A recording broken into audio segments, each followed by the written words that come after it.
Good evening, ladies and gentlemen. Can we be seated, please? We're about to start. Can you please be seated? Okay, welcome to a graduation ceremony. If I may please have the attention of all the graduates for a moment, I would like to explain the procedure you need to follow this evening as you walk on stage. So when you come forward, you need to have three important things with you. The first is your belt, which you should be wearing as Gift is demonstrating here. That's the correct way of wearing it. The second one is your name card, which you're given downstairs when you registered. The third one is this yellow card, which you're also given downstairs and asked to complete. Please make sure that you do complete this card before you come to stage. Someone will collect it right here at the bottom before you get on stage here. So you'll be ushered from your seats row by row, starting from the front. From there, you come on stage one by one. When you get on stage here, please take off your mask because we'll be taking photos on stage. So please take off your mask. You hide it somewhere so that we don't see it. Okay, so when you're here on stage, there is a mat which is on the floor, stuck on the floor next to the podium. Please stand right on top of this mat. You hand your name card to the dean or announce your name to the audience. And as your name is read, that's the moment you take your first photograph from a camera right across there, where the flash just went off now. Please make sure you look into that general direction in order for us to capture a good photograph of you. And if you are next in line, just wait at the bottom of the stairs for a moment. If you come up too soon, you might be in the same photograph with the person ahead of you. From here, you proceed. In the middle of the stage, there's a little bench there. The chancellor will be sitting on that chair. You're expected to kneel there. That's why your degree will be conferred, you will be kept. And from there, you proceed. Almost at the end of the stage, there's another box again on the floor. The registrar will be standing on top of that box. You just stand in front of him. You turn and face to the audience. That's the moment you take your second photograph from a camera, also from the raised area there. So please do not look down or bend down, because the moment you stand in front of him there, that's when you take the photograph. So just stand up there and smile in order for us to get a nice photograph of you again. From there, you proceed down those few steps. Up again, you turn to your left. On that table there with a paper cloth, that's where you receive your certificate. And from there, you exit the auditorium through those opposite doors there, all right, as being demonstrated. And in the foyer, we take your last photograph for the package, which is a head and shoulder portrait photograph. And from there, you follow your way back to your seats. You come back into the auditorium through the doors you came in earlier. Are we clear on that? Okay. Please note that we do photograph each and every one of you. And however, should you want these photographs, you need to order them. I'm sure most of you have already done that. And if you didn't get a chance to order your photographs, will be also available after the graduation. We have paperwork outside there. You do your paperwork outside. You come inside in the main foyer at the bottom. You'll see a big banner which says photographs pay here. That's where you do your payment.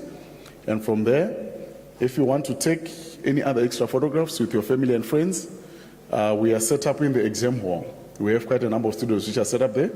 So you're more than welcome to bring your family and friends for any other extra photographs which you would like to take. Okay. Just one last thing. Should you not have one of these yellow cards, please raise up your hand and someone will bring one to you. Thank you very much. Enjoy your graduation.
Thanks a lot, pianist.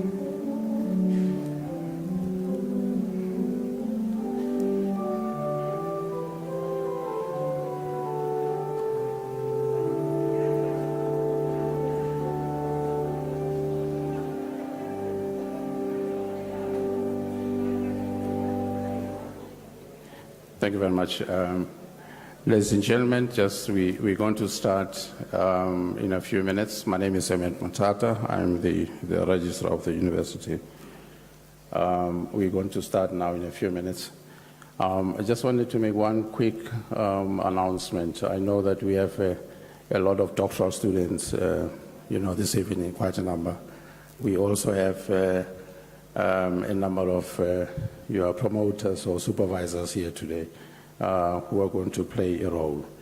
Our experience, even yesterday, was that most of our doctoral students, after graduating, they would want to take a picture with the chancellor and the vice chancellor and so forth. So we were utilizing exam hall 1, but we feel that today exam hall 1 will be too small for the doctoral students who are here. So we're going to request that after the ceremony, the audience may go and have, go outside and go to exam hall, but then the doctoral students will remain. So what we're going to do, we utilize the stage for the doctoral students to take pictures, group pictures, per college, your camps, CHS, and so forth. So the chancellor and the vice chancellor, and of course myself as a registrar, I have to be in those pictures. They will be here. They will be here, so that we avoid overcrowding in examination hall 1 because of COVID. Will that arrangement be fine? Thanks a lot. Thank you. Quiet, sir.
by virtue of the powers vested in me as Chancellor, I constitute this gathering a congregation of the University of South Africa.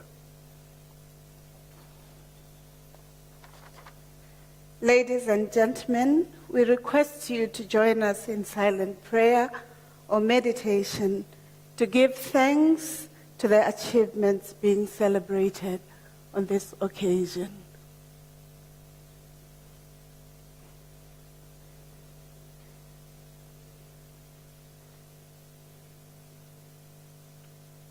Thank you. May you be seated.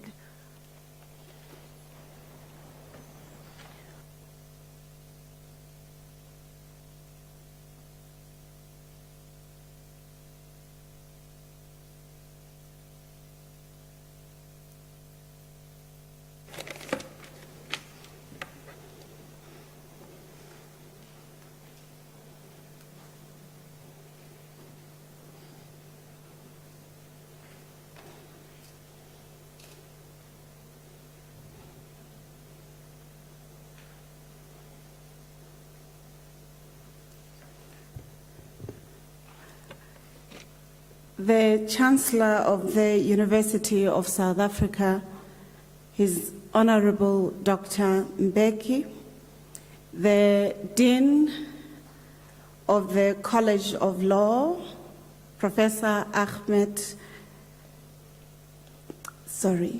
the Chancellor of the University, Your Honorable Dr. Mbuyelo Mbeki, the Executive Management of the University, represented by the Registrar, Professor Mutata, the Deans of the colleges, the College of Law, represented by Professor Ahmed, School Director Law, College of Human Sciences, represented by Professor ZZ Nkosi, the Deputy Executive Dean, Professor MS Ngwenya, School Director, Economic and Financial Sciences, for College of Economic and Management Sciences, College of Science, Engineering and Technology, Professor E. Mkandla, School Director, Computing, College of Agriculture and Environmental Sciences, Professor Mahanu, Solomon Mahanu, College of Education, Professor P. Mabunda, Executive Dean, present. And colleagues, supervisors, graduates, good evening. Ladies and gentlemen, I wish to welcome you all to the autumn-spring graduation ceremony of the University of South Africa. The special welcome, as I've already stated, to the people we've acknowledged, including the graduates themselves, their families who have accompanied them. Your accomplishments are an accomplishment of our society, and we would like to give you a round of applause.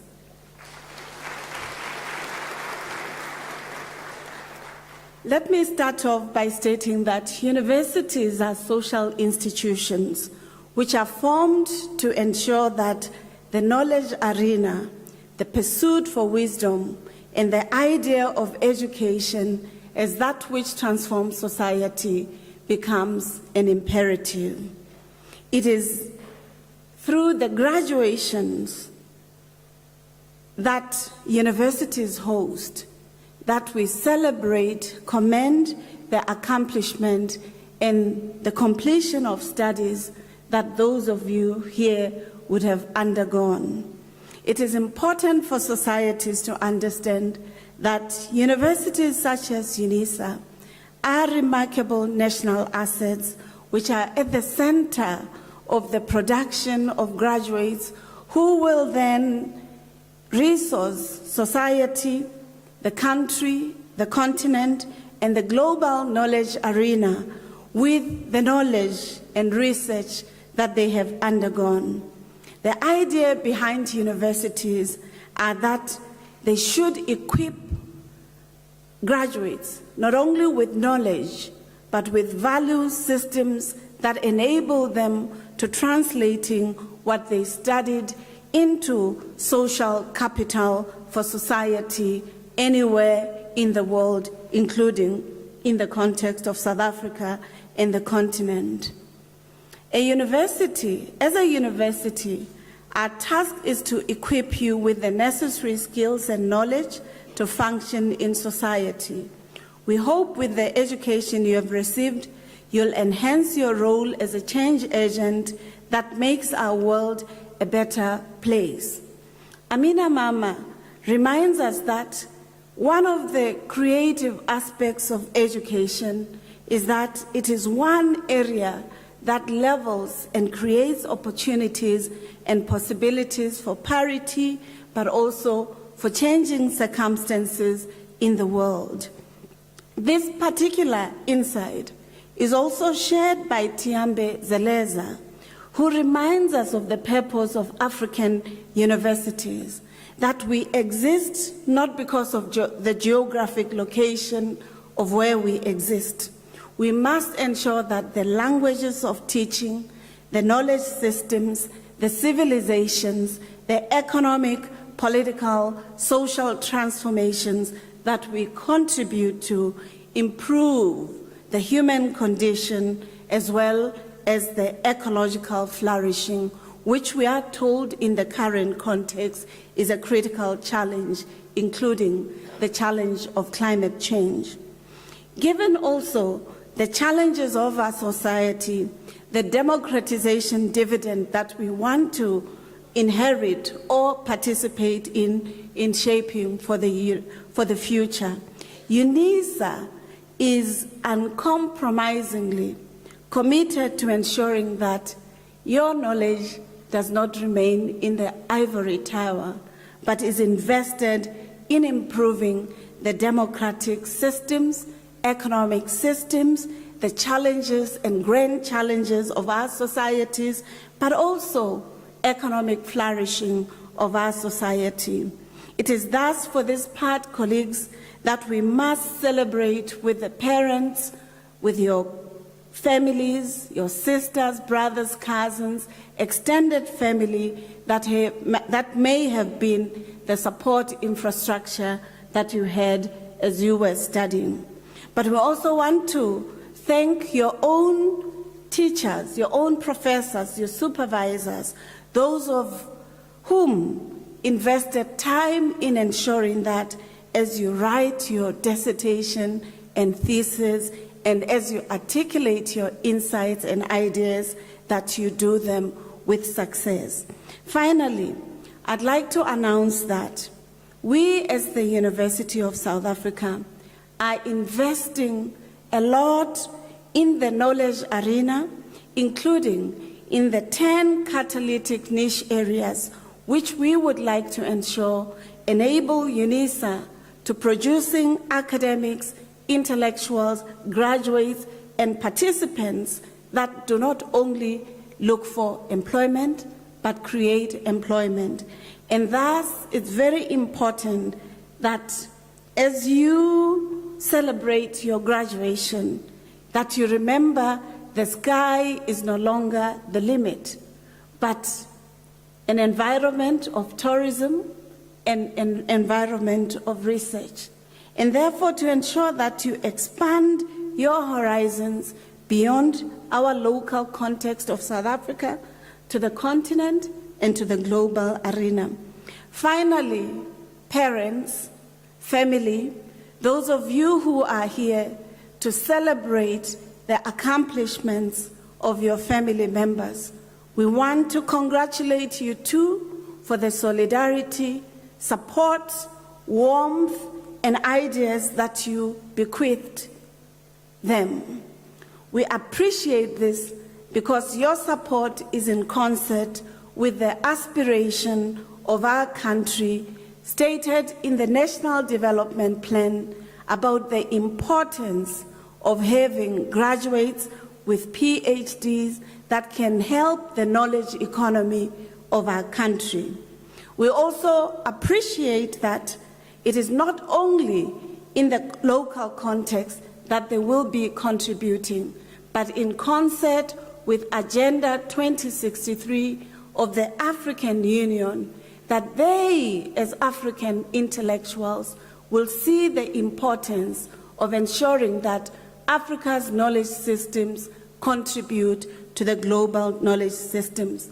And finally, colleagues, that the Sustainable Development Goals, which we as society all over the world share as important imperatives for a humanizing world, become important. And therefore, we hope that you will not just be limited by the NDP Agenda 2063 and the SDGs, but you will move beyond those horizons and create new avenues for contributing to the success of the university.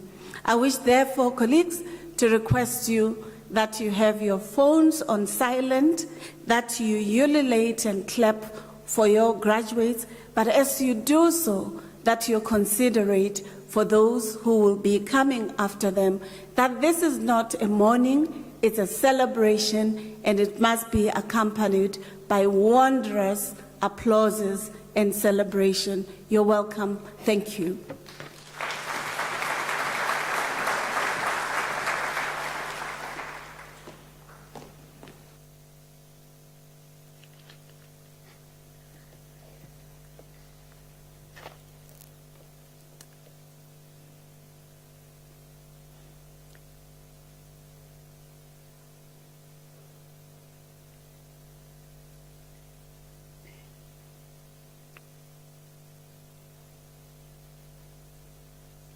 Professor Ngwenya. Thank you.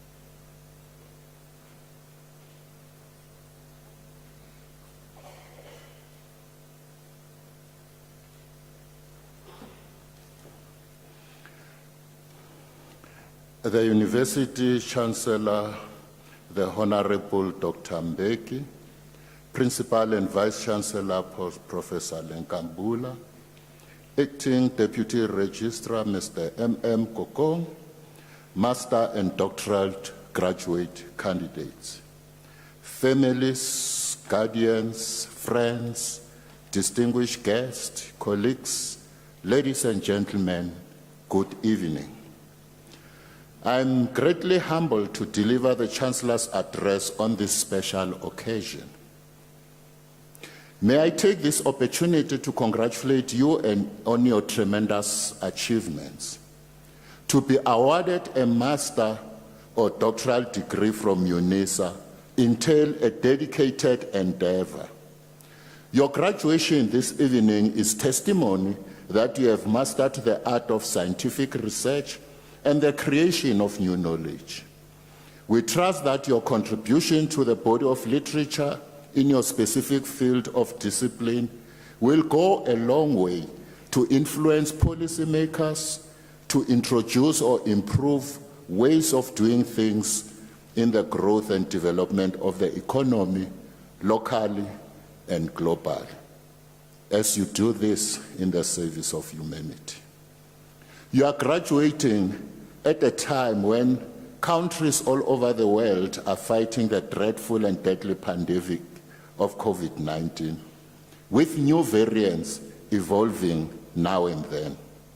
This pandemic has resulted in the slowdown of economies globally and has brought so much hardship to families and individuals as a result of loss in employment and livelihood. You are graduating at a time when the economy of our country is showing little sign of growth. While the South African Reserve Bank expected annual growth of 5.3% in 2021, it has sharply lowered its 2022 projection from 2.3 to 1.7, and from 2023 from 2.4 to 1.8.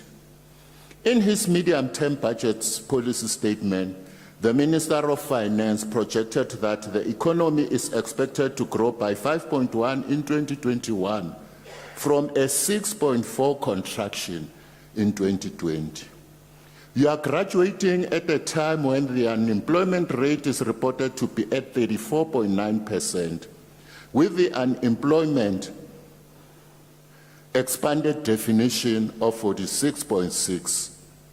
The youth aged 15 to 24 years old are the most vulnerable in the South African labor market, as the employment among this age group is at 64%.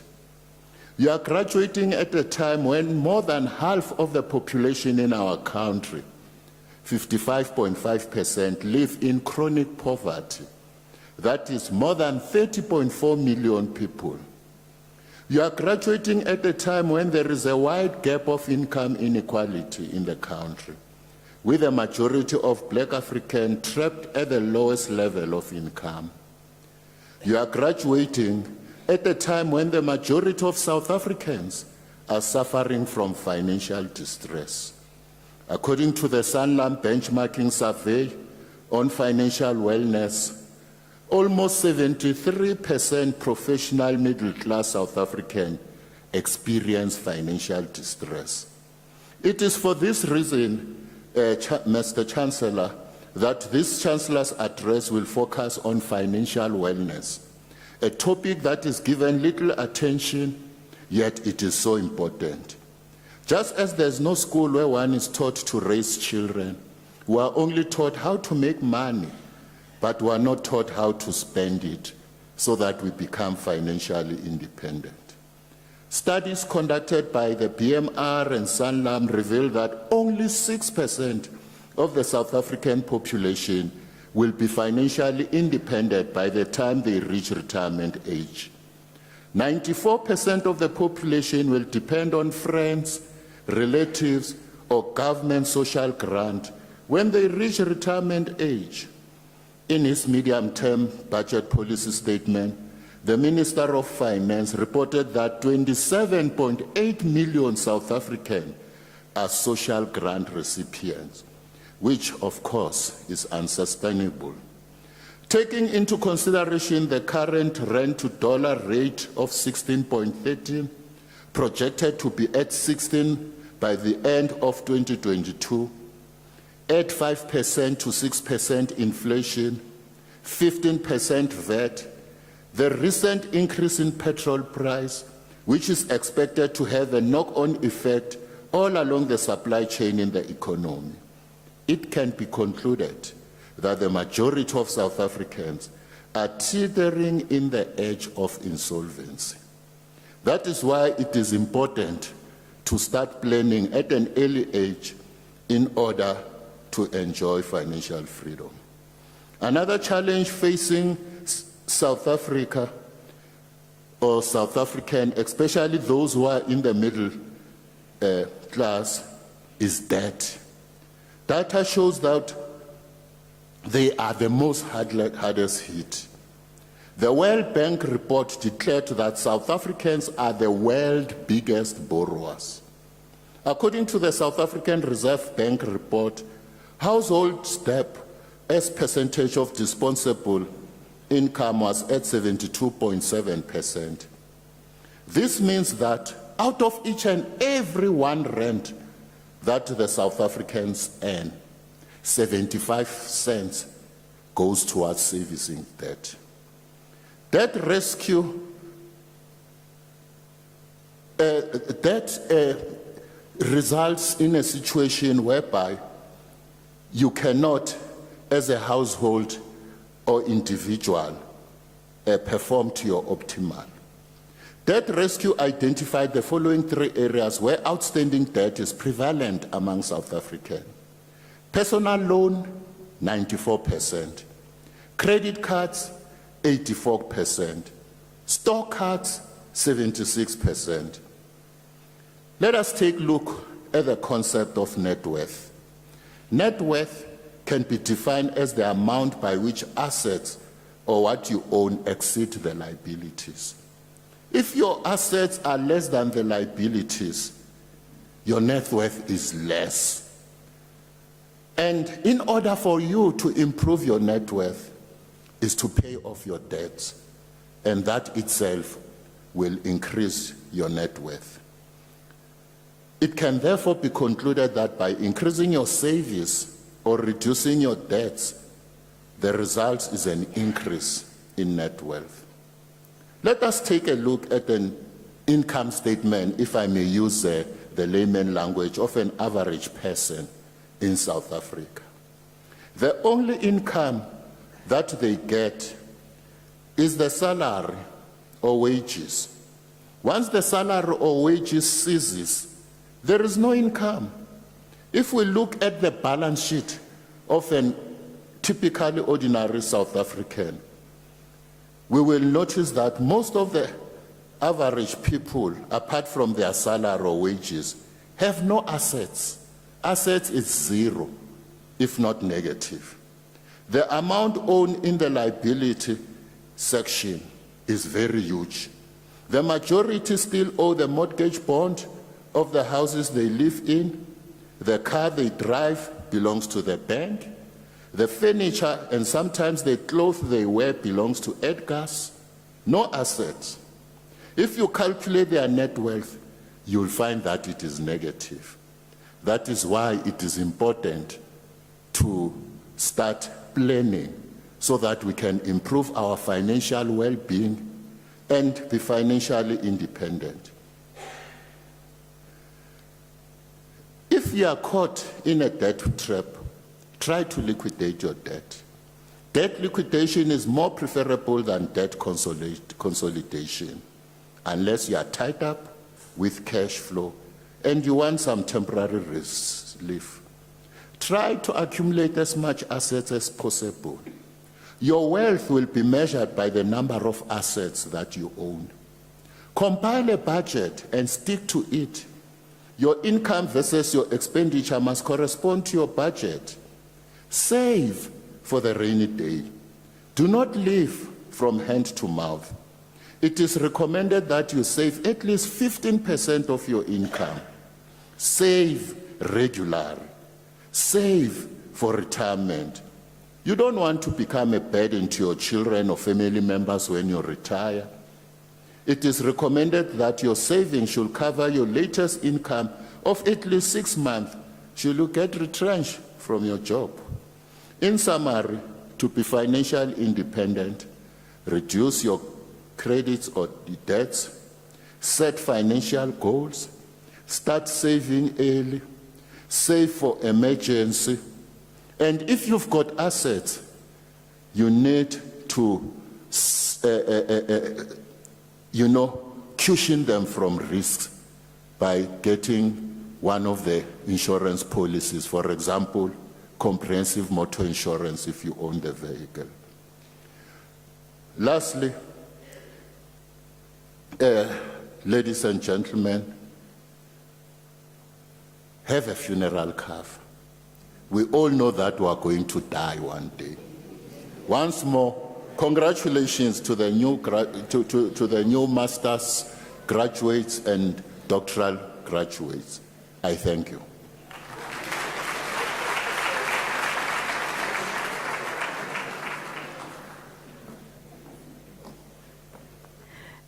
Thank you, Professor Ngwenya, for reminding us that our financial health is as important as our health and well-being, and for reminding us that our society flourishes when we plan and ensure that the decisions we take around our financial well-being are beneficial for us, our families, our country, and the continent. We appreciate that. Ladies and gentlemen, before we start the conferment of the degrees, may I kindly request you not to leave the hall before the end of the ceremony.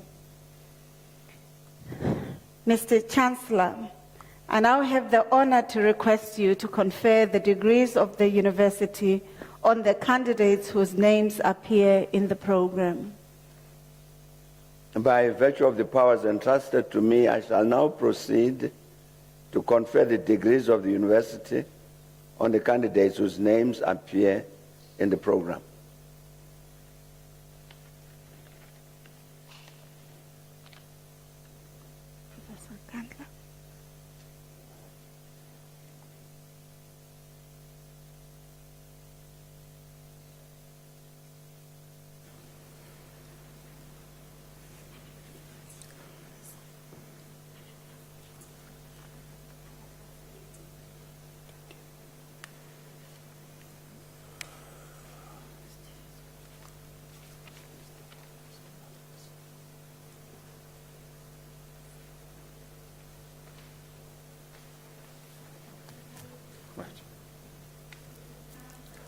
The representatives of the colleges will now present the candidates to you. Thank you. Mr. Chancellor, I have the honor to introduce to you Ashenafi Damte Ayele for the degree of Doctor of Philosophy. I request a supervisor, Professor T. R. Mavundla, to read the citation in support of the conferment of the degree.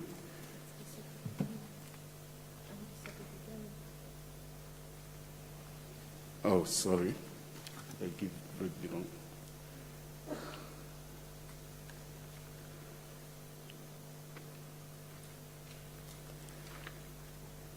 All right. Okay, sorry.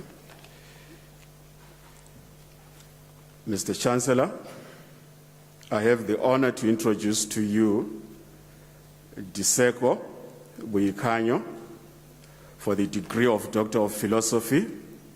I request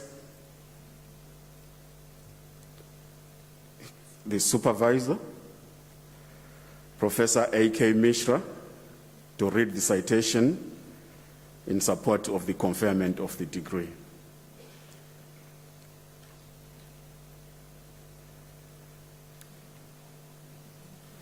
It's not here.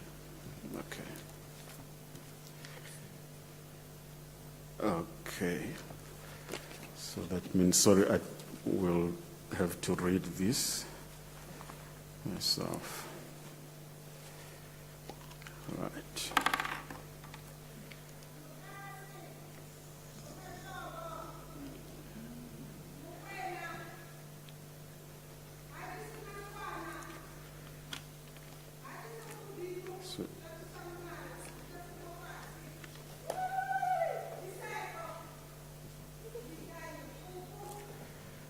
Okay.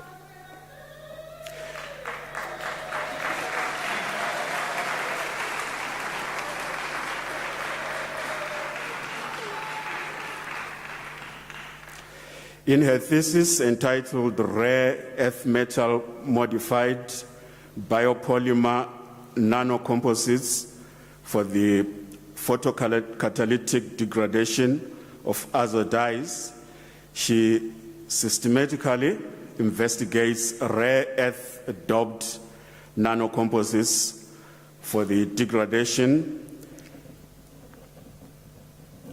of azo dyes. She makes a significant contribution to textile waste remediations for both synthetic and real waste water solutions. She demonstrates distinctly that rare earth-doped modified biopolymer nanocomposites could provide promising solutions for textile water. Her findings constitutes an original contribution in the area of nanoscience and nanotechnology.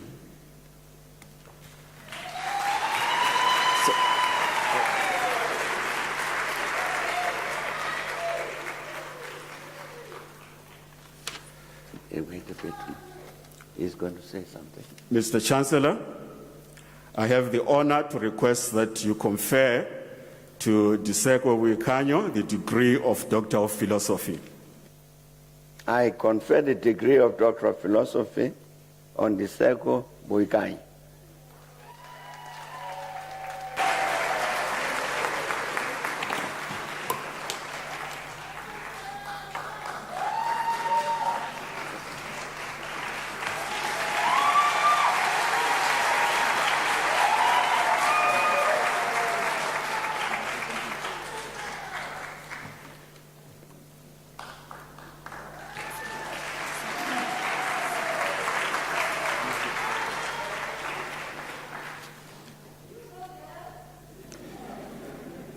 Your peer. Okay. Mr. Chancellor, I have the honor to introduce to you Pierre Mwindo Kibasomba for the degree of Doctor of Philosophy. The supervisor is not here, so I'll read the citation.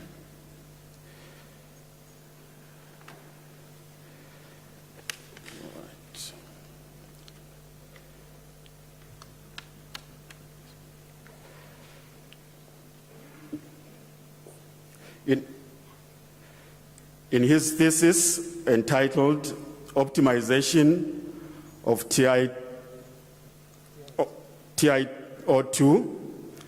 nanoparticle properties using the lyophilization process for photocatalytic antibacterial and sensing applications, he uses a biophysical approach for the synthesis of a multifunctional oxide, TiO2, nanoscaled particles. He employs a broad range of advanced surface and interface characterization techniques to investigate the particles' physical chemical properties, to reach an optimization phase and validate several technological applications, including photocatalytic activity under UV radiations for water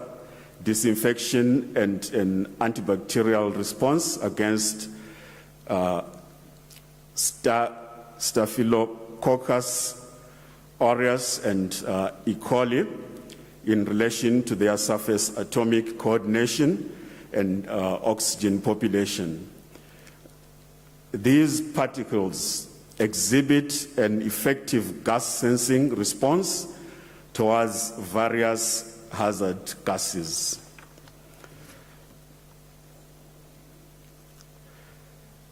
Mr. Chancellor, I have the honor to request you to confer the degree, to confer on Pierre Mwindo Kibasomba the degree of Doctor of Philosophy. I confer the degree of Doctor of Philosophy on Pierre Mwindo Kibasomba.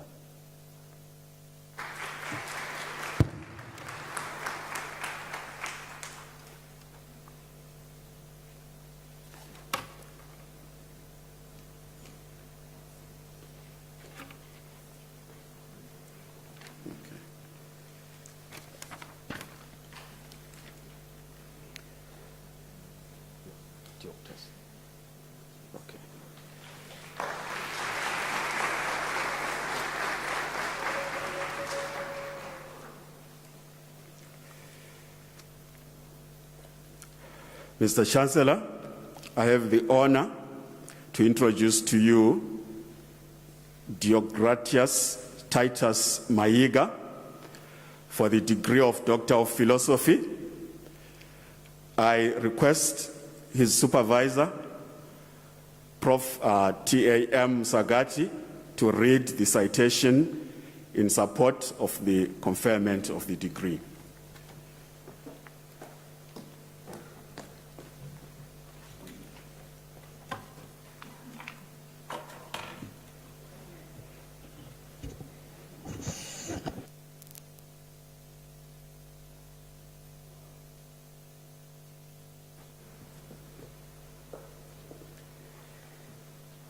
In his thesis entitled Engineered Nanoparticles, Occurrence, Distribution, and Environmental Effect in South African Aquatic Systems, the candidate assessed the occurrence and distribution of selected nanoparticles, including silver nanoparticles, zinc oxide nanoparticles, and titanium oxide nanoparticles in South African aquatic systems.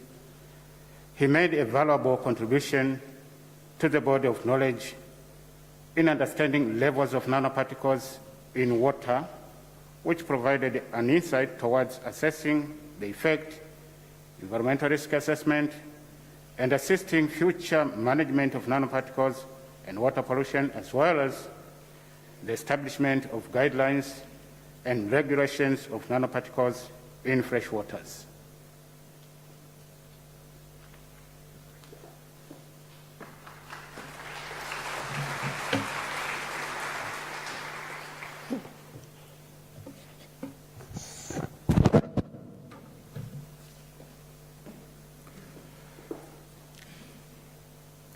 Mr. Chancellor, I have the honor to request you to confer on Diogratias Titus Maiga the degree of Doctor of Philosophy.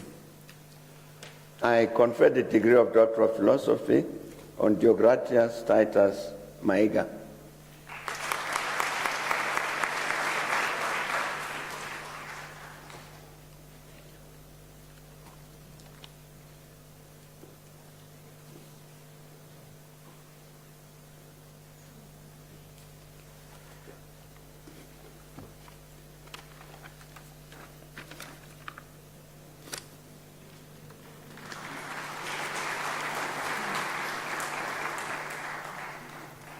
Mr. Chancellor, I have the honor to introduce to you Shaw Mpezeni for the degree of Doctor of Philosophy in Mathematics, Science, and Technology Education. I request his supervisor, Professor J. Crick, to read the citation in support of the conferment of the degree.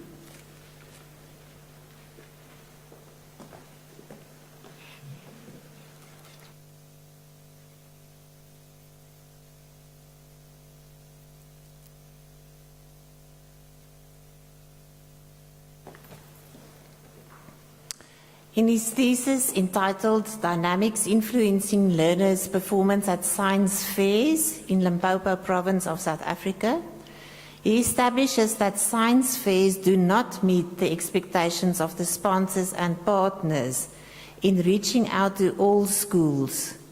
Parents need to be made aware of the importance of science fairs and that the link between science fairs and academic performance needs to be highlighted. Furthermore, stakeholders and teachers would like the science curriculum to include a project research component. Finally, judges' bias and favoritism may be minimized if well-trained judges are appointed and not allowed to assess their own learners' projects.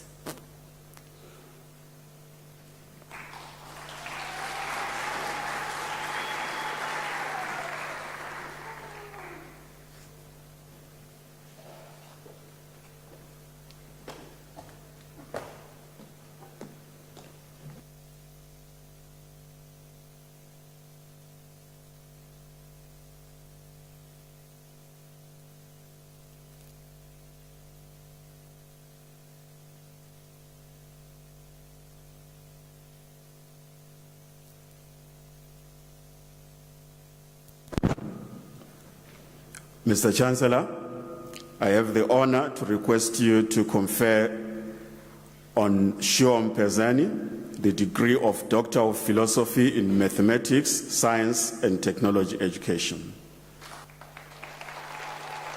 I confer the degree of Doctor of Philosophy in Mathematics, Science, and Technology Education on Shaw Mpezeni.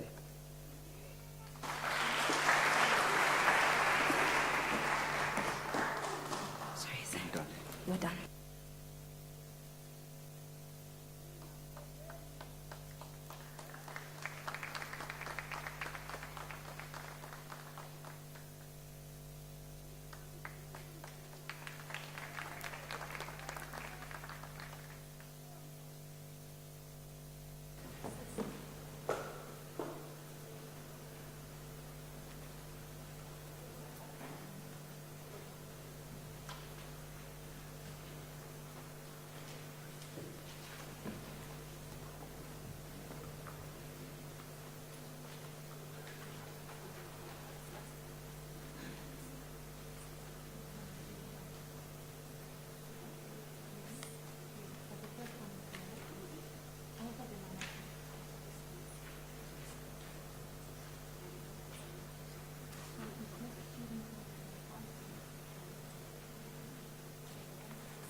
Mr. Chancellor, I have the honor to introduce to you Paulus Tupisedile for the degree of Doctor of Laws. I will read out his citation as his supervisor is not here. The title is The Legal Analysis of the Labour Law and Social Security Law Protection Afforded to Non-Standard Workers in South Africa. Lessons from the Economic Community of West African States.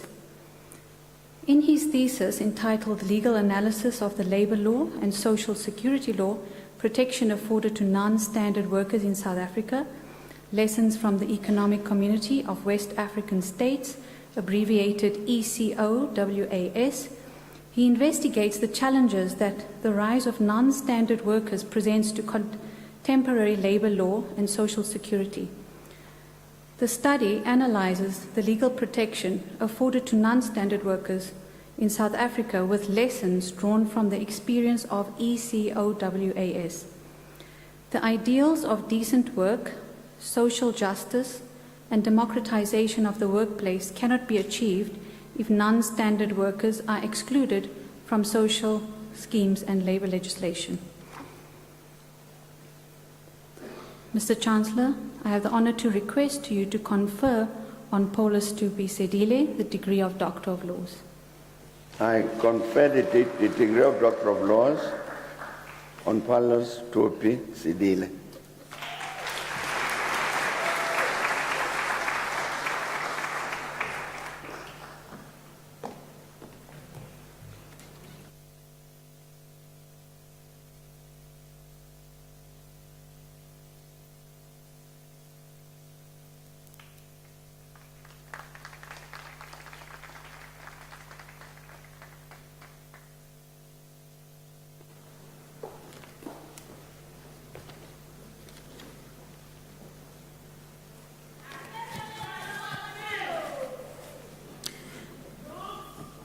Mr. Chancellor, I have the honor to introduce to you Mdungazi Knox Maluleke for the degree of Doctor of Philosophy.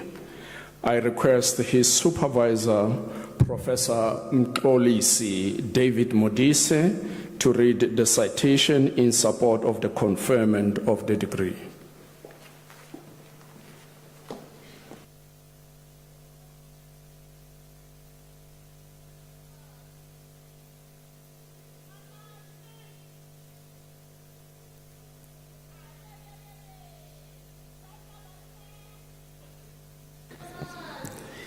In his thesis entitled Investigating the Performance and Quality of Cucumis mellifluorum, in parentheses African horned cucumber, under different growing environments for potential commercialization, he investigates how varying environmental conditions influence the productivity of Cucumis mellifluorum.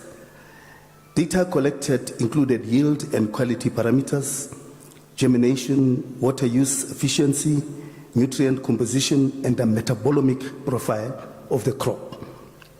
He made significant findings by proposing that certified seeds scarified with warm water had a relatively high germination rate irrespective of the group substrate. He also identified that the environment treatment combination of moderate water stress combined with sandy loam soil is desirable for optimum yields, and that growing the plants under shade net produced the most intense metabolites, soluble sugars, and high vitamin C content.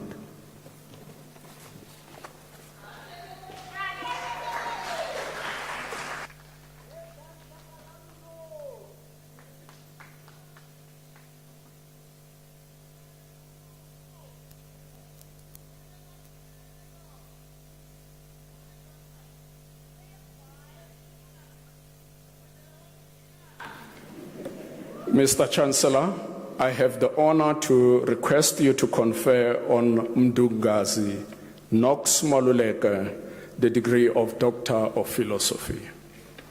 I confer the degree of Doctor of Philosophy on Mdungazi Knox Maluleke.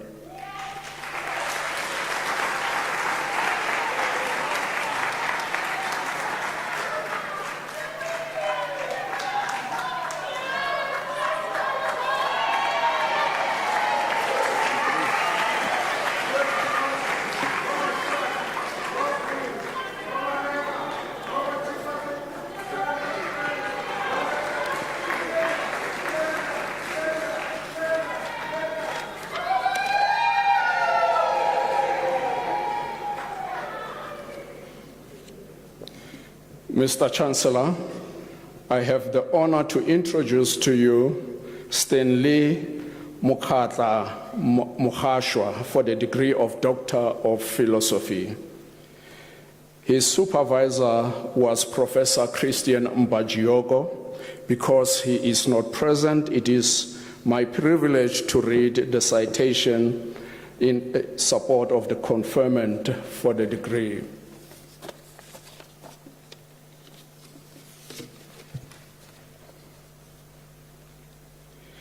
In his thesis entitled Evaluation of Smallholder Beef Cattle, Sheep and Goat Production and their contribution to household income, a case of Gauteng Province, South Africa, Mukhatla Stanley Mukhashwa focuses on livestock and its fiscal contribution to farm households and develops a livestock improvement framework, especially at smallholder level in the study area.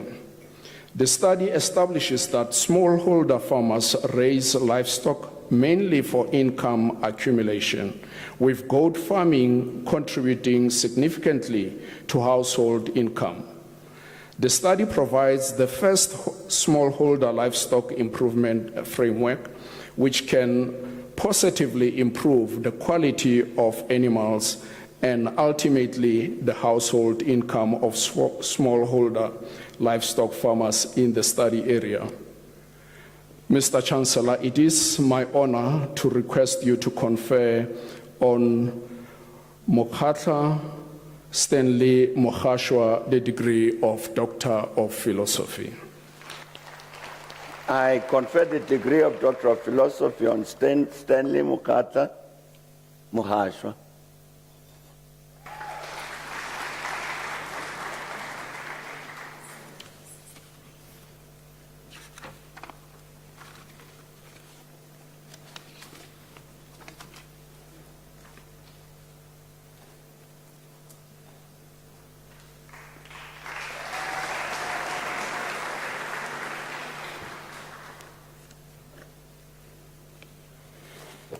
Mr. Chancellor, I have the honor to introduce to you Gerardus Petros Viljoen for the degree of Doctor of Philosophy.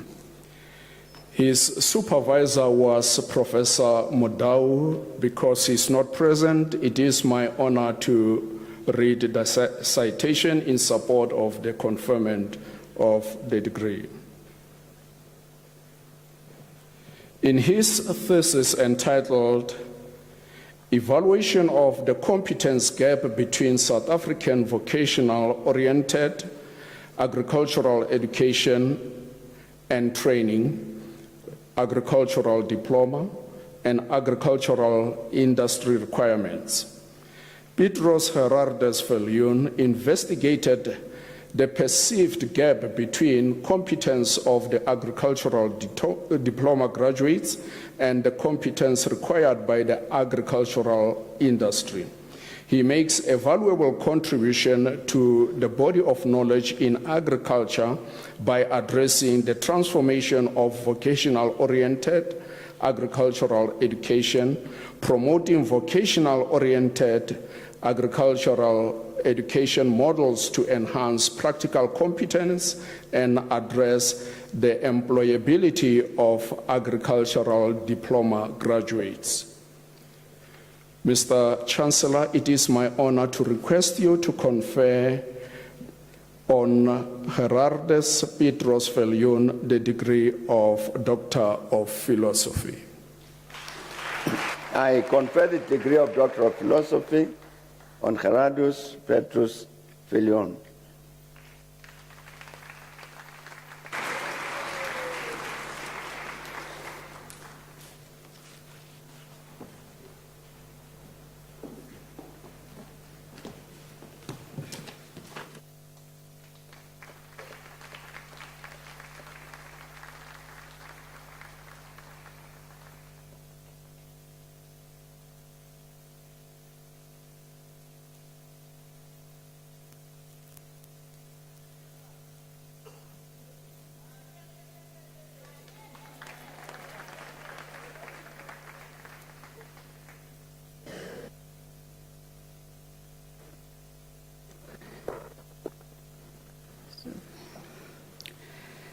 Mr. Chancellor, I have the honor to introduce to you Sophie Mokgatlogedi Moloko for the degree of Doctor of Philosophy. I will read the citation because the supervisor is. I will allow the supervisor to read the citation.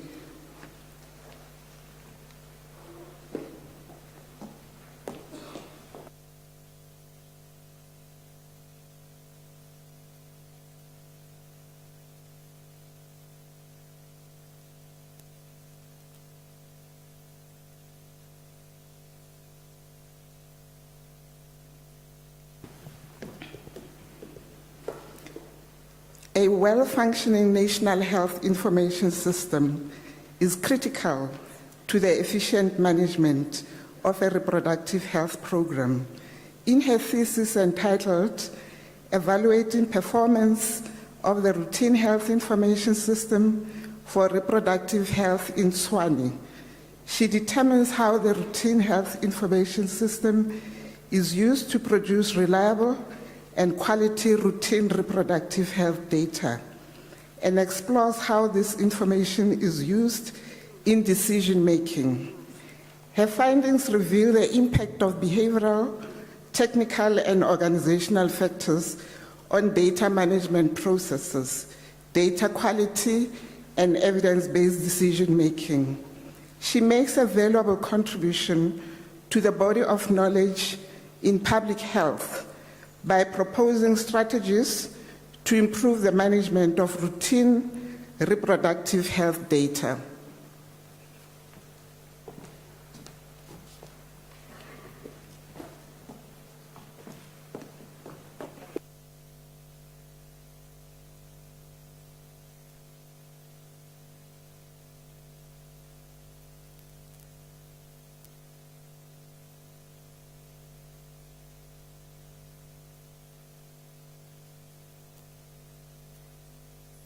Confer on Sophie Mokgatlogedi Moloko, the degree of Doctor of Philosophy. I confer the degree of Doctor of Philosophy on Sophie Mokgatlogedi Moloko.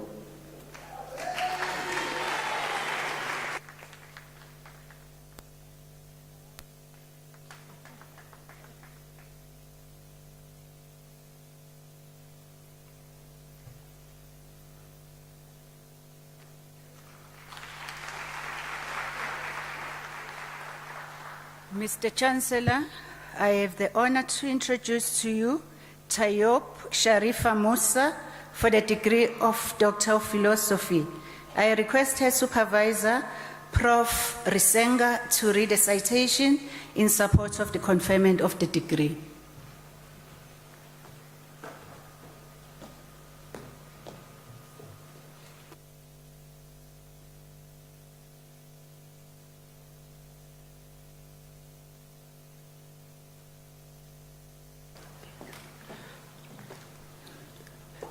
In her thesis entitled A Program to Empower Caregivers of Children Who Are Differently Abled at NGOs, she explores and describes experiences of caregivers at NGOs providing care to children who are differently abled. She develops a program to empower these caregivers with skills and knowledge to effectively address the challenges they face. It is emphasized that the developed program could be used to empower caregivers at NGOs with the skills and knowledge to render optimal care to children who are differently abled. Thank you.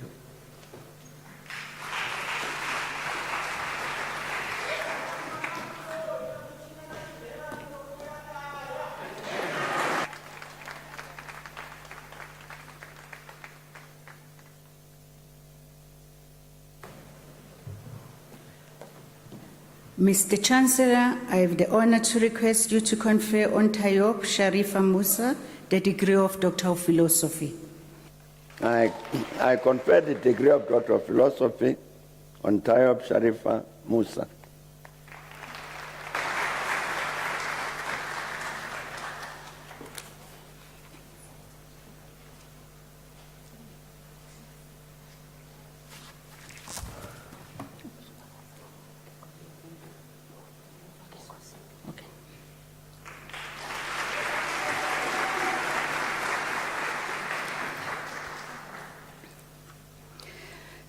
Mr. Chancellor, I have the honor to introduce to you Desiree Morakane Leta Mulemfo for the degree of Doctor of Philosophy. The supervisor is not around. I will read the citation. In her thesis entitled A Model for the Management of HIV and AIDS for LGBTIQ and People in Gauteng Province, she conducts an interpretive phenomenological analysis study to explore, analyze, and interpret the experiences of LGBTIQ+ individuals utilizing HIV/AIDS management services at public primary healthcare clinics by developing a model for guiding the healthcare providers to deliver gender-sensitive care responses to the specific healthcare needs of LGBTIQ+ persons. Proper application of the model could promote equitable and quality HIV/AIDS healthcare services to the LGBTIQ+ population.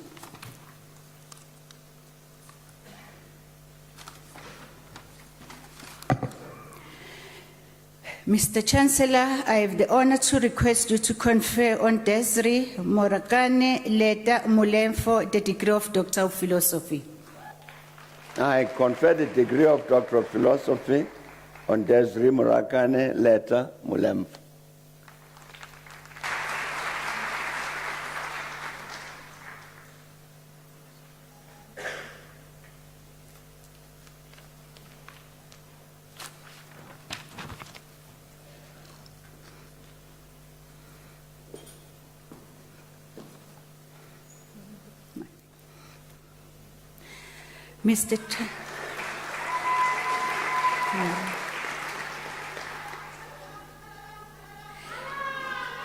Mr. Chancellor, I have the honor to introduce to you Naomi Lorraine Koane for the degree of Doctor of Philosophy. I request her supervisor, Prof. O.N. Makubela Nkondo, to read a citation in support of the conferment of the degree.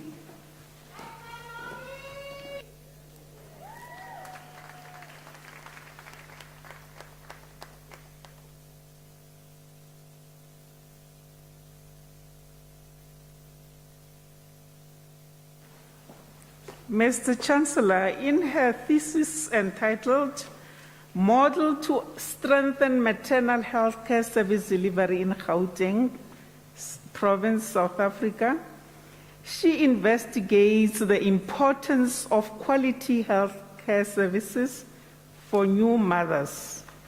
She interviewed 105 midwives and 287 women in public maternity wards using mixed method research to determine the nature and extent of maternal health care in Gauteng.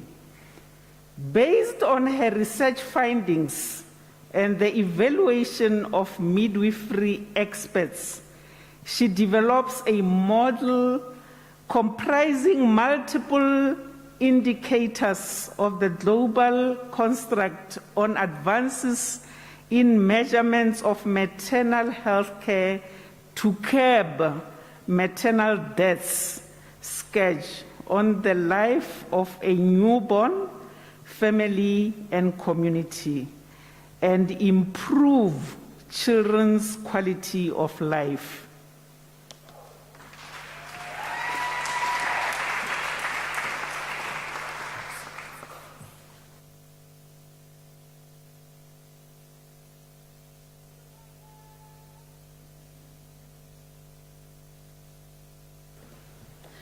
Mr. Chancellor, I have the honor to request you to confer on Naomi Lorraine Kwane the degree of Doctor of Philosophy.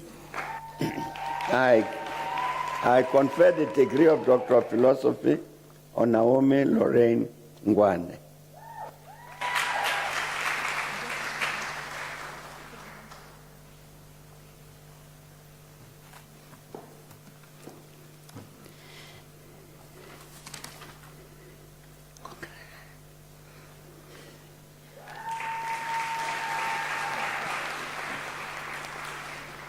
Mr. Chancellor, I have the honor to introduce to you Buhao Mufanatso Nekabambe for the degree of Doctor of Philosophy.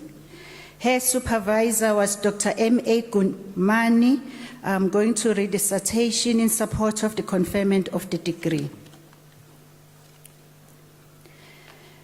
In her thesis entitled Experiences of and Support Guidelines for Male Victims of Intimate Partner Violence perpetrated by their female partners in Gauteng, South Africa, she uses interpretative phenomenological analysis to explore men's experiences of intimate partner violence, IPV, perpetrated by their female partners.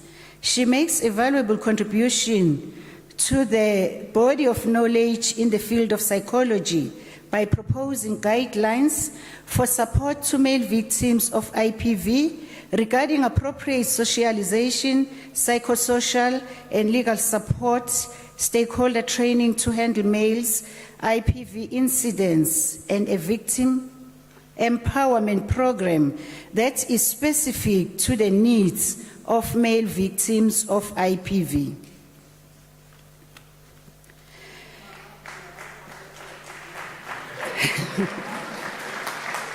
Mr. Chancellor, I have the honor to request you to confer on Buhao Mufanatso Nekabambe the degree of Doctor of Philosophy.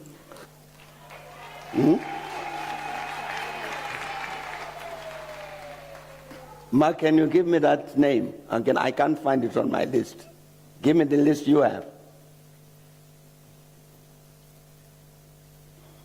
Sorry. Oh, this one is okay. Will I say it? I confer the degree of Doctor of Philosophy on Buhao Mufanatso Nekabambe. That's good.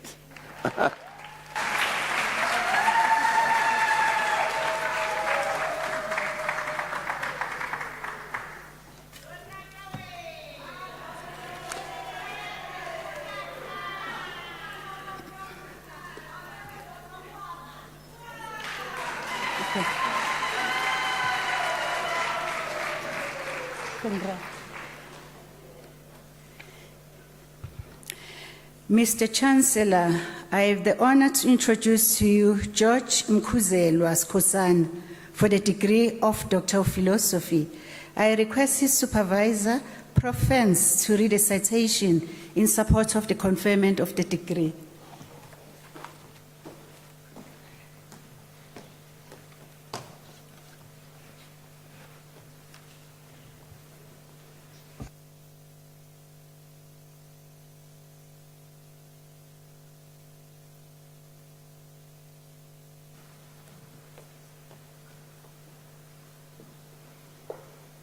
In his thesis entitled The Psychosocial Effects of Unemployment on Young Adults in Ekurhuleni Metropolitan Area, Gauteng, he investigates the impact of the effects of unemployment on young adults.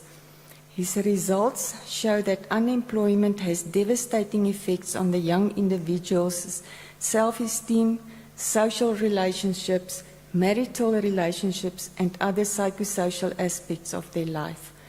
Unemployment among young adults contributes to slower development progress, a lack of social trust, and a higher risk of social unrest. To curb these effects, an intervention strategy needs to be developed as a matter of urgency, as unemployment is on the rise in South Africa.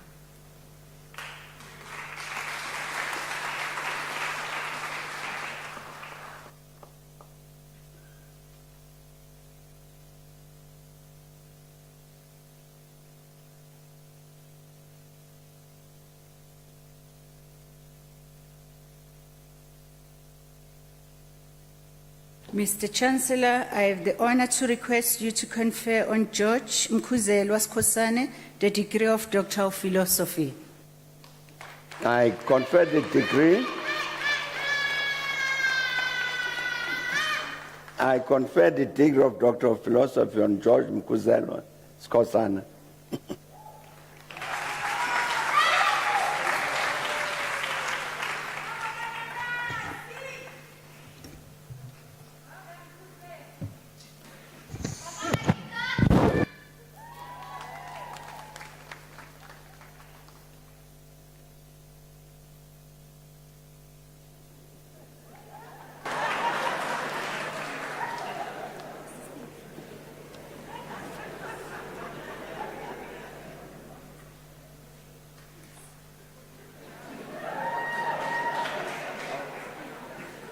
Thank you.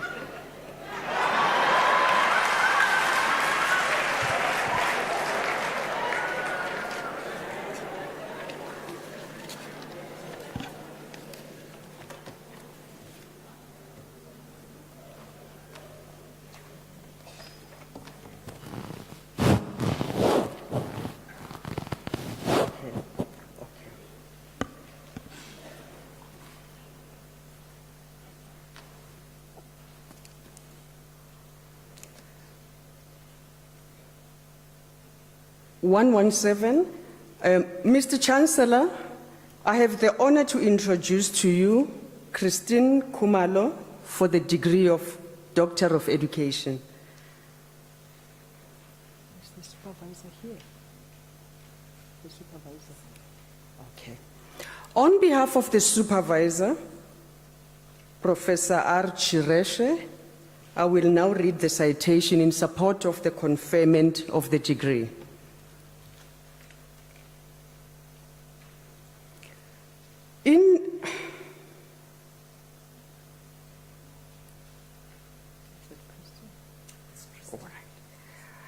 In her thesis entitled Student Teachers' Experiences in Implementing Inclusive Education During Teaching Practice in Zimbabwean Primary Schools, she investigated the experiences of student teachers in the implementation of inclusive education during teaching practice in Zimbabwean primary schools. She did an extensive critical literature review and gathered data from student teachers, college lecturers, and school administrators who participated in the study.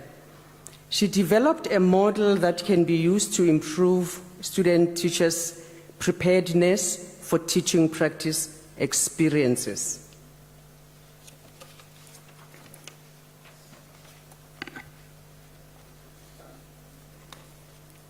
Mr. Chancellor, I have the honor to request you to confer on Christine Kumalo the degree of Doctor of Education. I confer the degree of Doctor of Education on Christine Kumalo.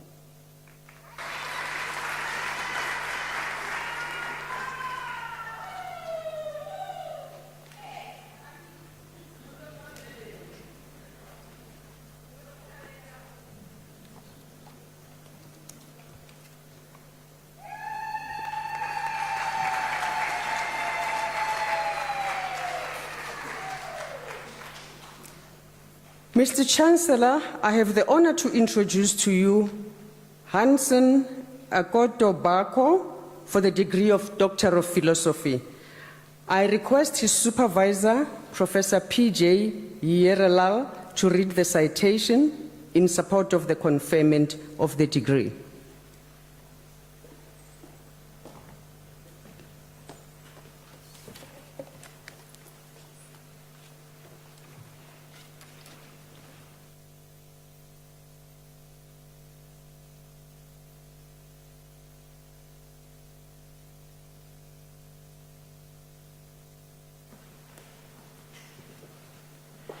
In his thesis entitled Effects of Increased Enrollment on Teachers in Senior High Schools in Ghana, he used a mixed methods approach to examine the effects which increased learner enrollment had on teachers in senior high schools.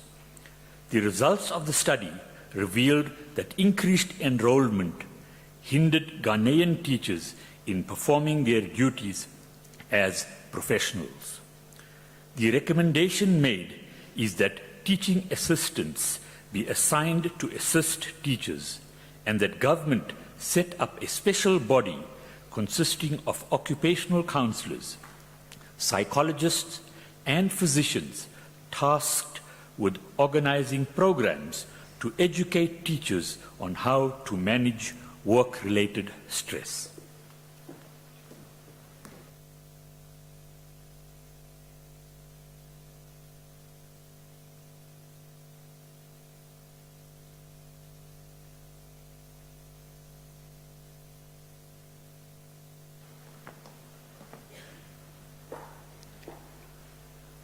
Mr. Chancellor, I have the honor to request you to confer on Hansen Akoto Bako the degree of Doctor of Philosophy.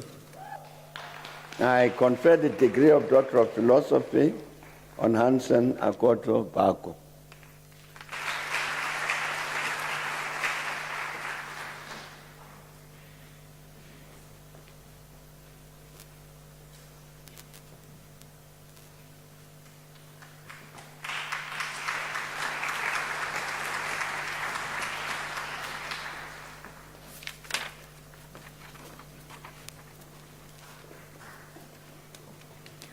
(125).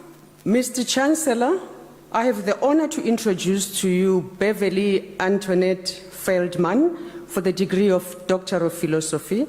I request her supervisor, Prof. R. Fenter, to read the citation in support of the conferment of the degree.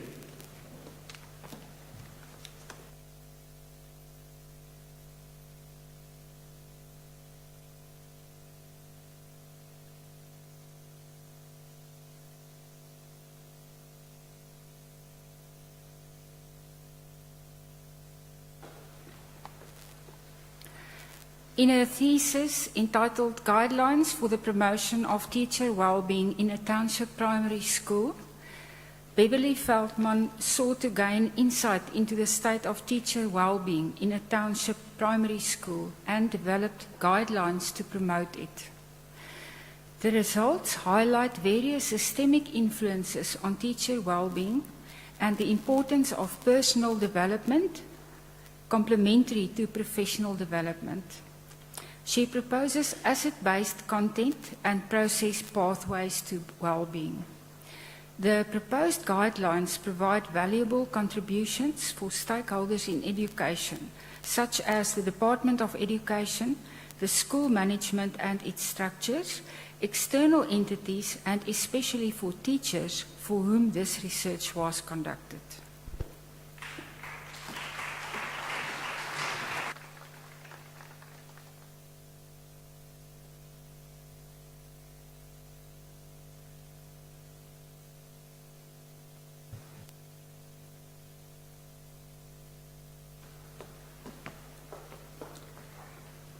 Mr. Chancellor, I have the honor to request you to confer on Beverly Antoinette Feldman the degree of Doctor of Philosophy. I confer the degree of Doctor of Philosophy on Beverly Antoinette Feldman.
Mr. Chancellor, I have the honor to introduce to you Francois Crawford for the degree of Doctor of Commerce.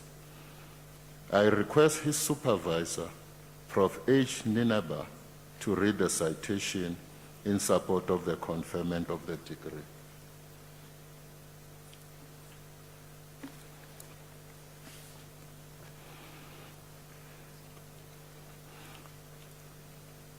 In the absence of Prof. Nineba, it's my honor, Mr. Chancellor, to read the citation. In this thesis entitled A Phenomenological Study of Value Ecosystem Based on Open Distributed Systems, Simple Rules and Nonlinear Interactions, Francois gives a transcendental phenomenological description of an emerging financial value ecosystem based on distributed ledger technology and novel game structure. The study makes a contribution to understanding the essence of the phenomenon, which is the nature of the relationship patterns that participants hold in respect of distributed ledger technology. The key implication for the society and organizations is that a novel folded value relationship pattern presents as an alternative approach to dealing with conflict in socially complex value relationships.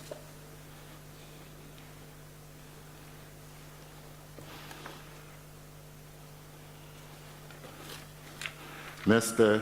Chancellor, I have an honor to request you to confer on Francois Crawford the degree of Doctor of Commerce. I confer the degree of Doctor of Commerce on Francois Crawford.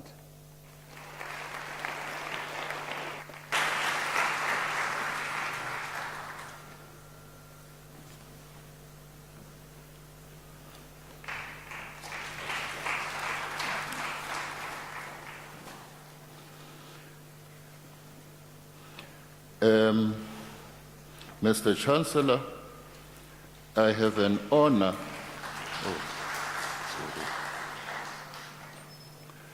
Mr. Chancellor, I have the honor to introduce to you Teboho Gefilwe Molotsi for the degree of Doctor of Commerce. I request her, in the absence of her supervisor, Mr. Chancellor, I have an honor to read the citation.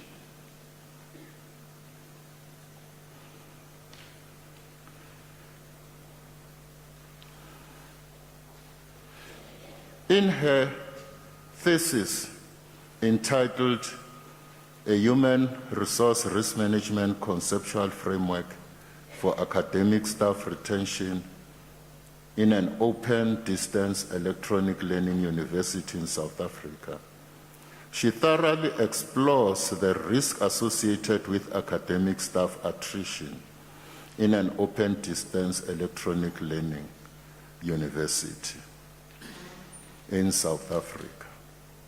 The retention of highly skilled and experienced academic staff is a growing international problem, posing a risk to the success of students, the university, and the country as a whole.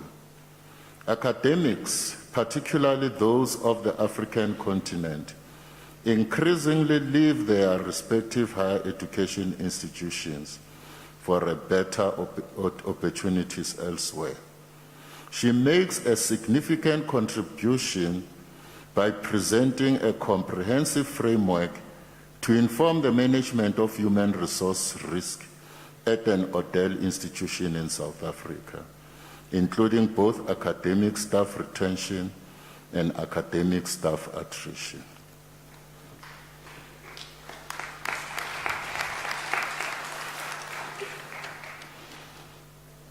Mr. Chancellor, I have an honor to request you to confer on Teboho Gefilwe Molotsi the degree of Doctor of Commerce. I confer the degree of Doctor of Commerce on Teboho Gefilwe Molotsi.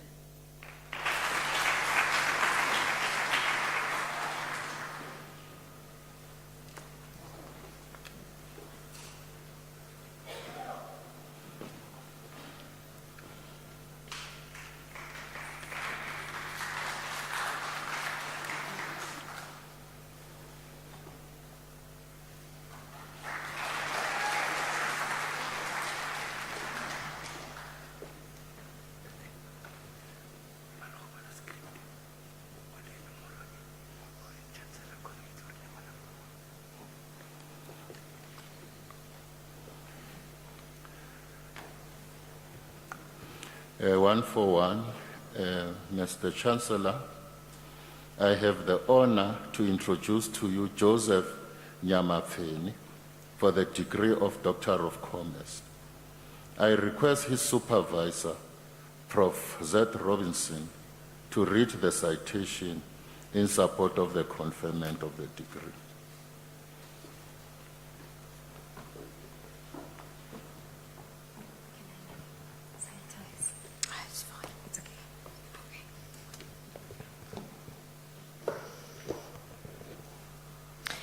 In his thesis entitled Determinants of Tax Morale Experienced from 2 African Countries, he uses quantitative analysis to compare the determinants of tax morale between South Africa and Zimbabwe and different economic environments in Zimbabwe. The findings show that Zimbabweans have a higher tax morale than South Africans who have better standards of living. Although demographic factors are insignificant, corruption has proven to be an important factor influencing tax morale in both countries, as well as hunger in Zimbabwe. The eradication of the latter and the improvement in the perception of democracy could enhance tax compliance.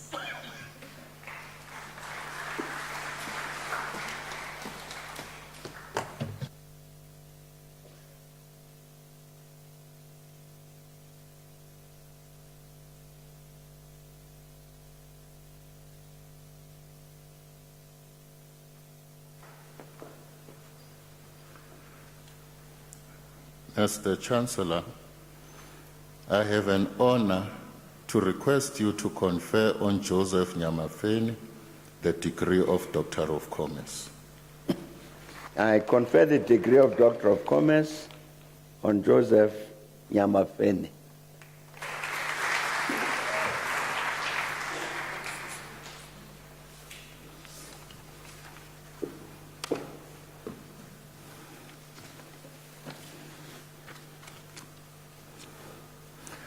$150.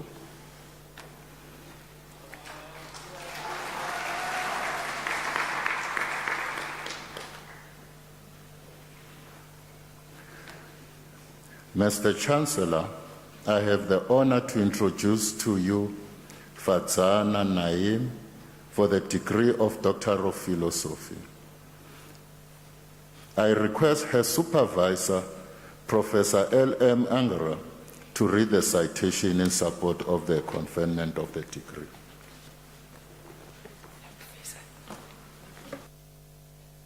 This is entitled Teaching Staff's Personality Traits, Student Lecturer Personality Preference, and Teaching Quality at a Zimbabwean Higher Education Institution. Fazana develops a conceptual model based on the Big 5 personality traits model to inform the recruitment of teaching staff in a higher education context with the aim of improving teaching quality. She thoroughly investigates the relationships among teaching staff's self-assessments on the Big 5 personality traits, the students' preferences with regard to their lecturers' personality traits, students' evaluations of teaching quality, and various demographic variables. Her findings constitute an original and valuable contribution to inform the recruitment of teaching staff in a higher education context, especially in Zimbabwe.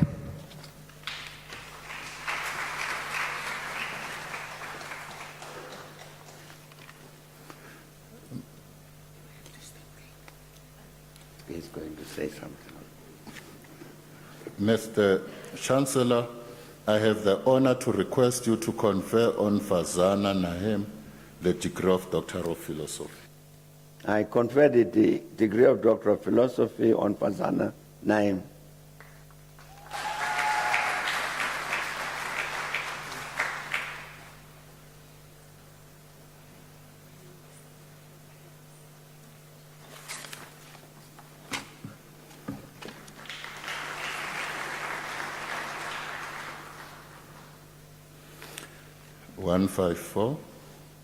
Mr. Chancellor, I have the honor to introduce to you Linda Stein for the degree of Doctor of Philosophy.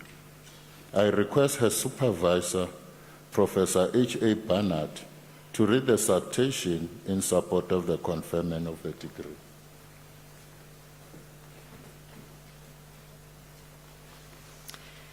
In her thesis, The Personal Transformational Value of Coaching, exploring the lived experience of the coachee, she analyzes the value of coaching by focusing on clients' phenomenological experiences from a transpersonal and positive psychology stance. She develops a conceptual framework explaining the nature and scope of the personal transformation that coaching facilitates. The framework theorizes that the personal transformational value of coaching is constituted in its potency to initiate, facilitate, and maintain a continuous process of transforming higher levels of being towards flourishing, the ultimate end state of psychological well-being. Her study contributes to the body of knowledge and praxis in industrial and organizational psychology, coaching and consulting psychology.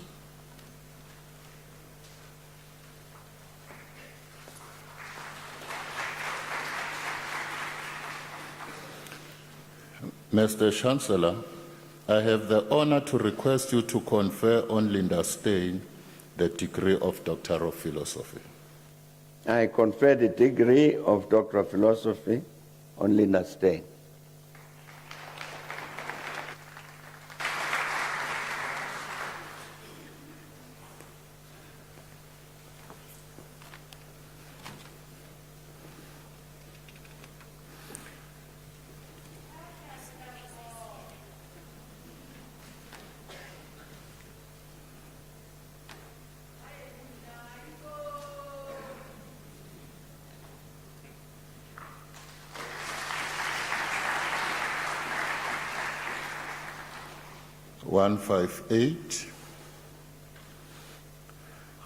Mr. Chancellor, I have the honor to introduce to you Juliet Edwina Yahatenge for the degree of Doctor of Philosophy. I request her supervisor, Professor Ann Martins, to read the citation in support of the conferment of the degree.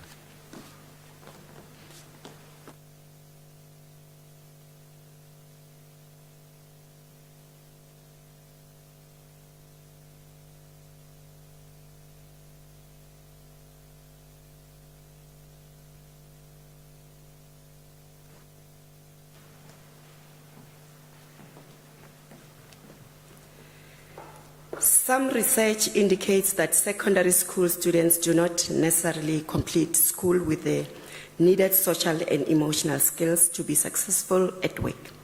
In her thesis entitled Model of Counselors' Leadership and Emotional Intelligence as Predictors of Students' Social and Emotional Learning Outcomes, Juliet Edwina Yaratenge develops a model to predict students' social and emotional learning outcomes. This model will help educational institutions and organizational psychologists to better understand and advance counselors and educational leaders' emotional intelligence and predicts students' social and emotional competencies. This study makes a valuable contribution to the body of knowledge in industrial and organizational psychology.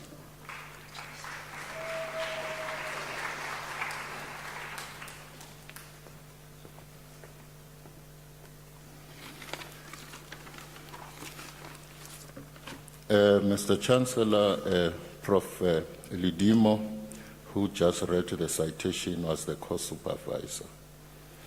Mr. Chancellor, I have the honor to request you to confer on Juliet Edwina Yahatenge the degree of Doctor of Philosophy. I confer the degree of Doctor of Philosophy on Juliet Edwina Yahatenge.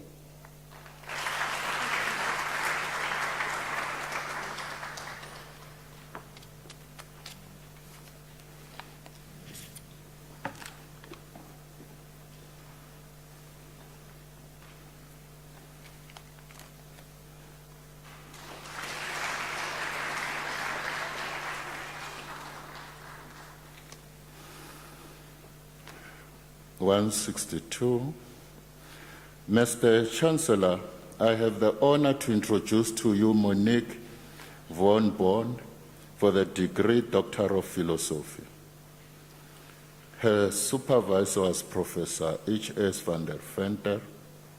It is my honor to read the citation of Monique von der Born. In her thesis entitled The Impact of the Construction of Self and Other Knowledge Transfer Between Saudi Arabian and South African Engineers, she investigates how the role players in knowledge transfer are positioned in non-neutral, asymmetrical power relationships that impact the construction of their identities. The multiple identity constructions of the participants in the knowledge transfer relationship show the systematic setting up of self and others within unequal power relations that favors the self. The study suggests that deeper consideration should be given to the effects of othering and power within social interactions between individuals in knowledge transfer context. The thesis marks an important methodological shift in the field and contributes significantly to current theory and practice.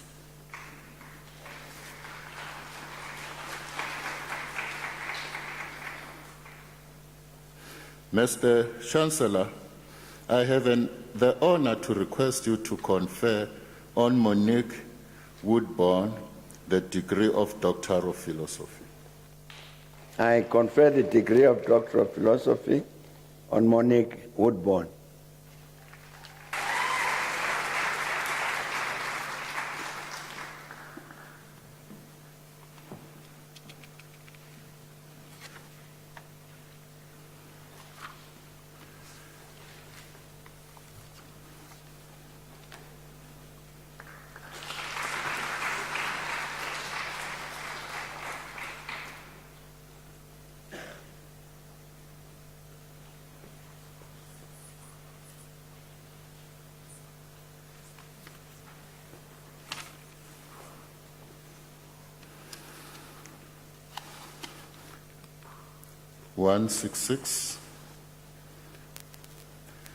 Mr. Chancellor, I have the honor to introduce to you Audrey Tlhabisang Lekhodi for the degree of Doctor of Philosophy. In the absence of her supervisor, Professor L.J. Erasmus, it gives me pleasure to read the citation. In her thesis entitled Enhancing Audit Committee Effectiveness in South African Municipalities, she explores the effectiveness of the municipal audit committees and specifically highlights challenges linked to administration, governance, and oversight. The study proposed a framework that aims at improving the effectiveness of audit committees in South African municipalities.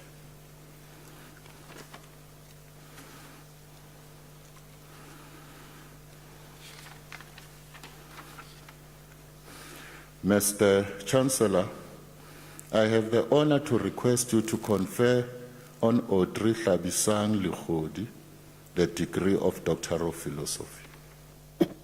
I confer the degree of Doctor of Philosophy on Audrey Tlhabisang Lekhodi.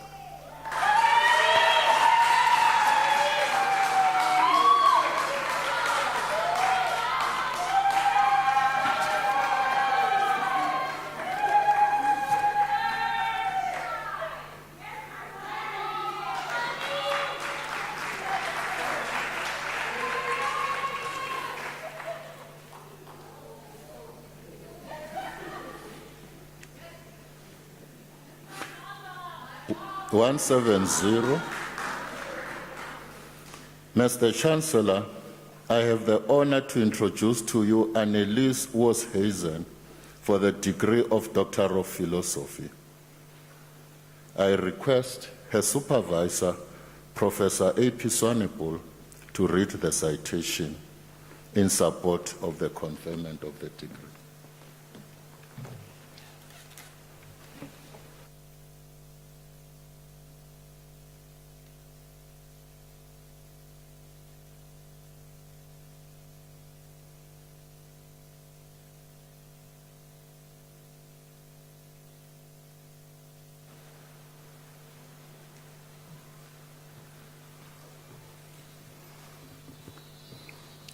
In her thesis entitled The Tax Framework for Crowdfunding in South Africa, she assesses crowdfunding as an innovative tool used by entrepreneurs and small businesses to access capital from sources other than the financial services and the banking industry. She proposes introducing a single tax credit for crowdfunders to bring certainty and fairness to the tax treatment of the different crowdfunding models. She makes a valuable contribution to the body of knowledge in the field of crowdfunding in South Africa with the development of a tax framework.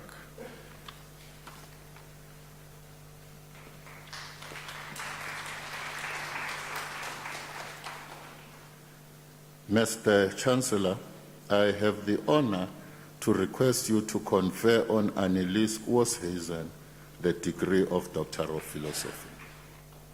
I confer the degree of Doctor of Philosophy on Annelies Oosthuizen.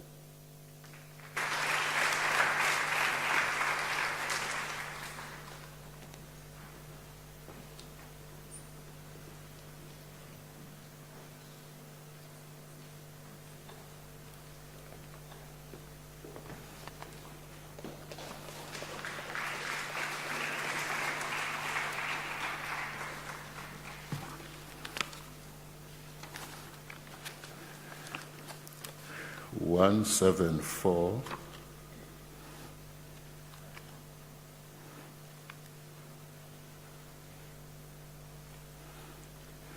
Mr. Chancellor, I have the honor to introduce to you Ngonizashe Shuro for the degree of Doctor of Philosophy.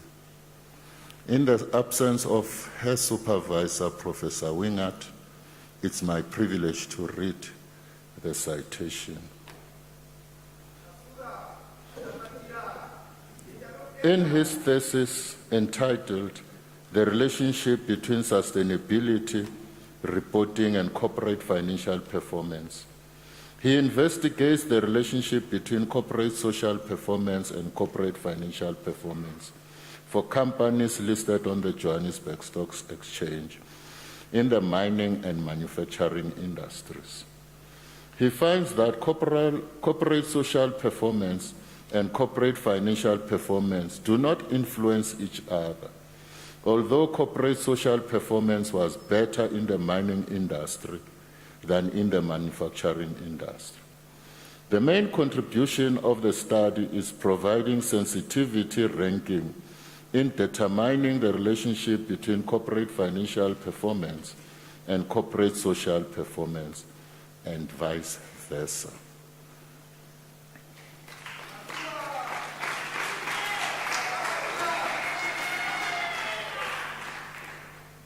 Mr. Chancellor, I have the honor to request you to confer on Ngonizashe Shuro the degree of Doctor of Philosophy. I confer the degree of Doctor of Philosophy on Ngonizashe Shuro.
Mr. Chancellor, I have the honor to introduce to you P.Y. Nigel Chikasha for the degree of Doctor of Philosophy. I request his supervisor, Prof. K.R. Ramdas, to read the citation in support of the conferment of the degree.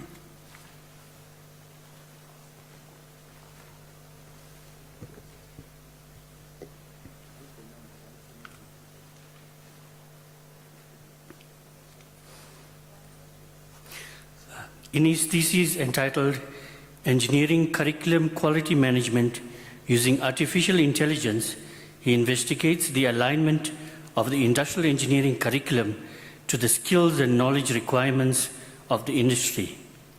By developing a curriculum management system that utilizes artificial intelligence to interpret the knowledge requirements of the industry from job advertisements, and then taking the approach of atomic curriculum management to align the curriculum to the industry, he bridges the gap between higher education and the industry.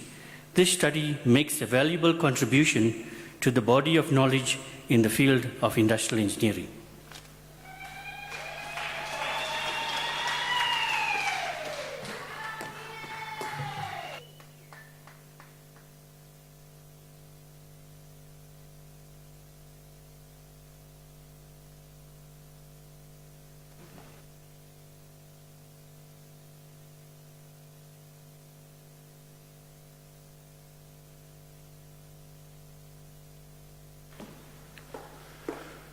Mr. Chancellor, that was candidate number on paragraph 178, sorry. Mr. Chancellor, I have the honor to request you to confer on P.Y. Nigel Chikasha the degree of Doctor of Philosophy. I confer the degree of Doctor of Philosophy on P.Y. Nigel Chikasha.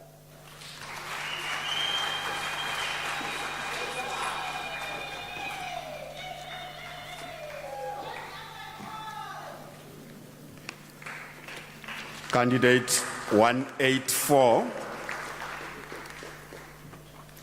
Ms. Chancellor, I have the honor to introduce to you Sibabato Maifadi for the degree of Doctor of Philosophy.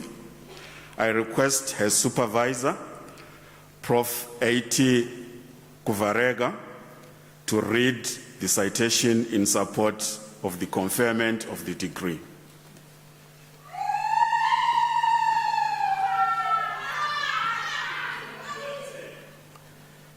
In her thesis entitled Development of an Integrated Multi-Stage Technology for Treatment of Saloon Wastewater, Sebabaso Maifadi assesses the quality of wastewater from operational saloons in Johannesburg, South Africa, in relation to its physical-chemical properties and organic composition. She develops and evaluates the efficiency of a multi-stage treatment process that comprises a rapid granular multimedia filtration system, a sulfate radical-based advanced oxidation process, and a carbon nanotube embedded polyether sulfone ultrafiltration membrane. She makes a useful contribution by identifying organic compounds in the wastewater and confirming the limitation of using a single treatment process for the treatment of complex matrices.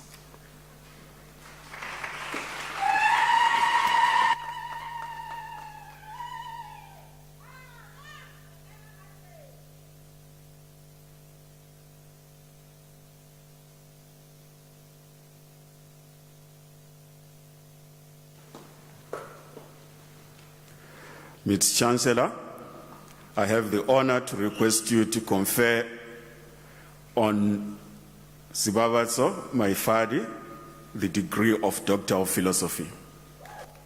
I confer the degree. I confer the degree of Doctor of Philosophy on Sibabaso Maifadi.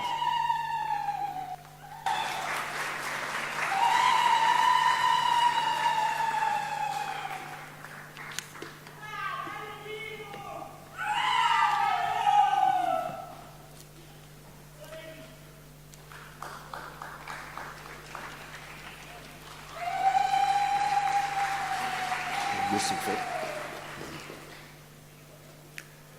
Mr. Chancellor, I have the honor to introduce to you Yusuf Marcelino Mkungula for the degree of Doctor of Philosophy. In the absence of the supervisor, I will read the citation.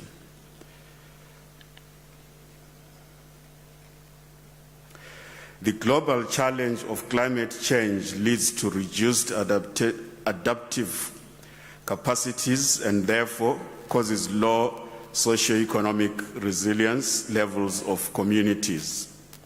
In his thesis entitled An Analysis of Climate Change Resilience of Vulnerable Rural Communities in Malawi, he concludes that climate change resilience building in Malawi is slow, a reason for this being that the economic security of communities is not adequately diversified.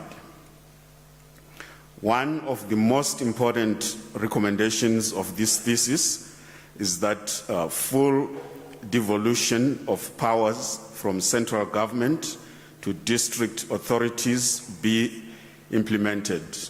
The thesis provides a scientific analysis of policy design implementation for climate change and enriches the understanding in development studies of approaches to climate change for human development.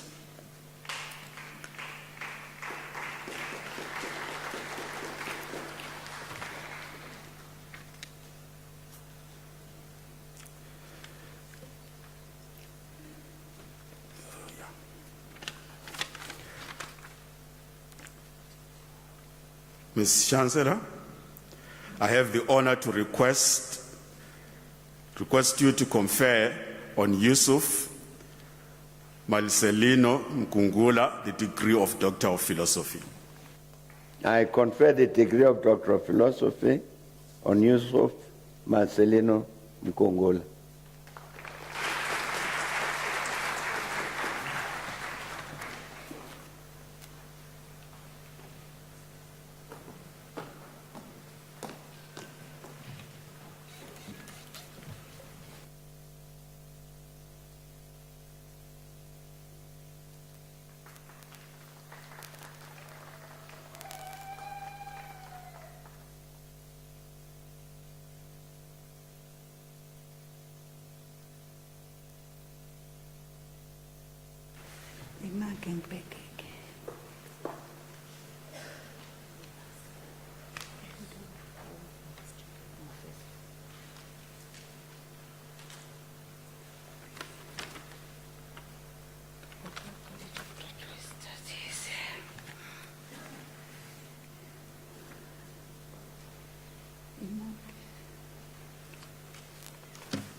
Mr. Chancellor, I have the honor to introduce to you Lehasa Richard Moloi for the degree of Philosophy. In the absence of his supervisor, Professor Ndlovu Kajeni, I will read the citation in support of the conferment of the degree. It's 190. In his thesis entitled Towards an Afrocentric Development Paradigm in Africa, he deploys Afrocentricity as both a theory and methodology to critique the dominant idea of development and to reveal embedded Eurocentrism, coloniality, and a white gaze. He makes a valuable contribution to the field of development studies using history, culture, and agency as heuristic frames to articulate an Afrocentric development paradigm free from Eurocentrism, coloniality, and the white gaze.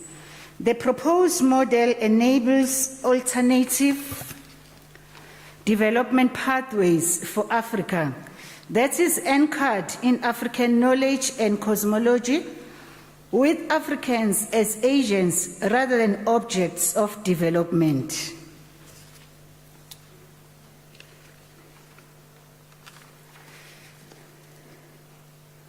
Mr. Chancellor, I have the honor to request you to confer on Lihasa Richard Moloi the degree of Doctor of Philosophy.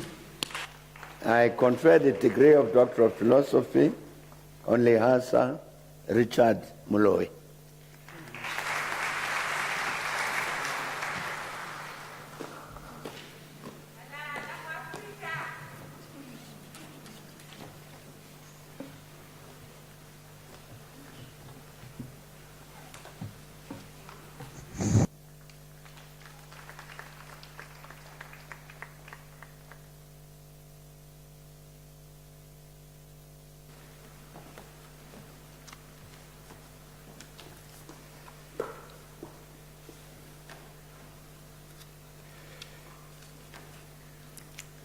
Candidate 198. Ms. Chancellor, I have the honor to introduce to you John Mwihaki Nyika for the degree of Doctor of Philosophy. I request a supervisor, Prof. E.K. Onyari Beneka, to read the citation in support of the conferment of the degree.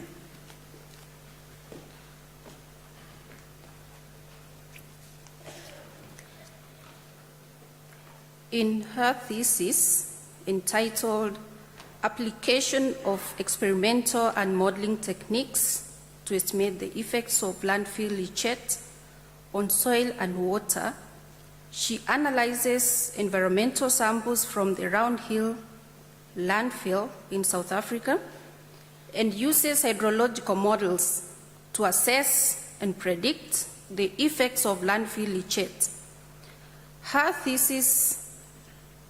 Her results suggest that vertical and horizontal movement of leachate has the potential to pollute groundwater and soil within the landfill vicinity, even in the near future.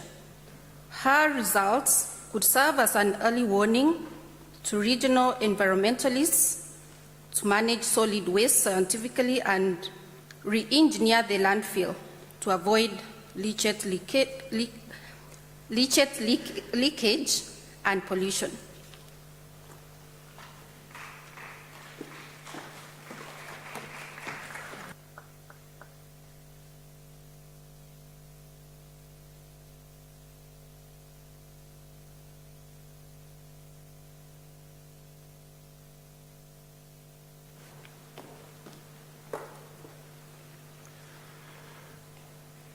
Ms. Chancellor, I have the honor to request you to confer on John Mwihaki Nyika the degree of Doctor of Philosophy.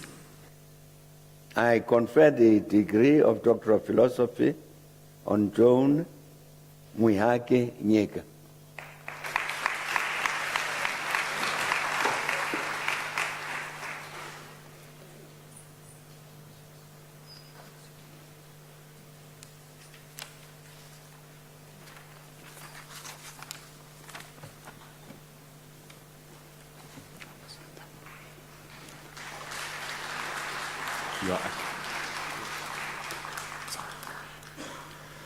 Ms. Chancellor, I have the honor to introduce to you Akinpelu Ayokpen Oyekunle for the degree of Doctor of Philosophy.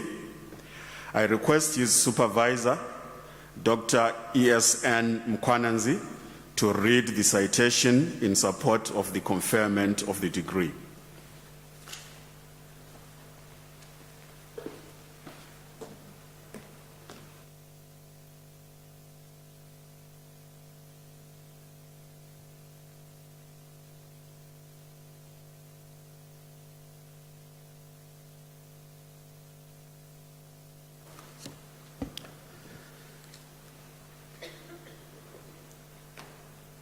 Mr. Chancellor, in his thesis entitled an exploration of an indigenous African epistemic order in search of a contemporary African environmental philosophy.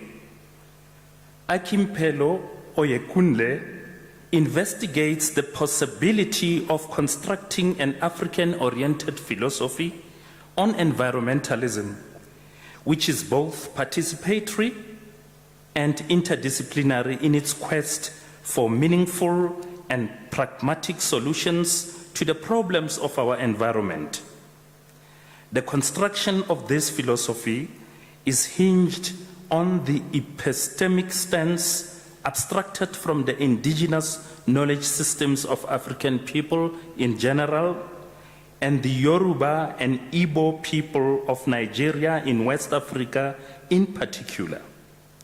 This study provides the building blocks for an environmental philosophy that is both African in its essence and global in practice.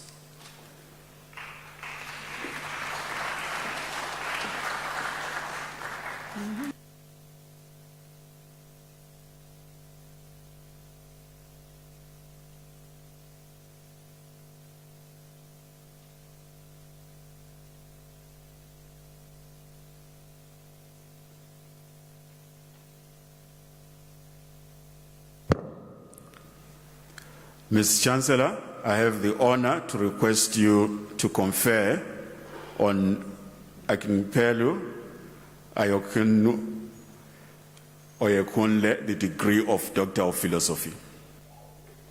I confer the degree of Doctor of Philosophy on Akinpelu Ayokunu Oyekunle.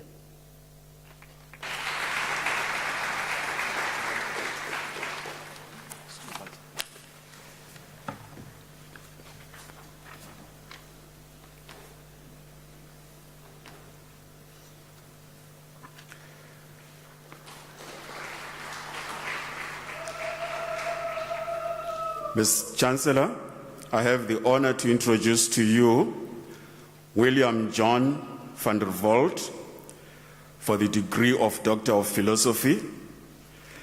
In the absence of the supervisor, Prof. Mlenga, I will read the citation in support of the conferment of the degree.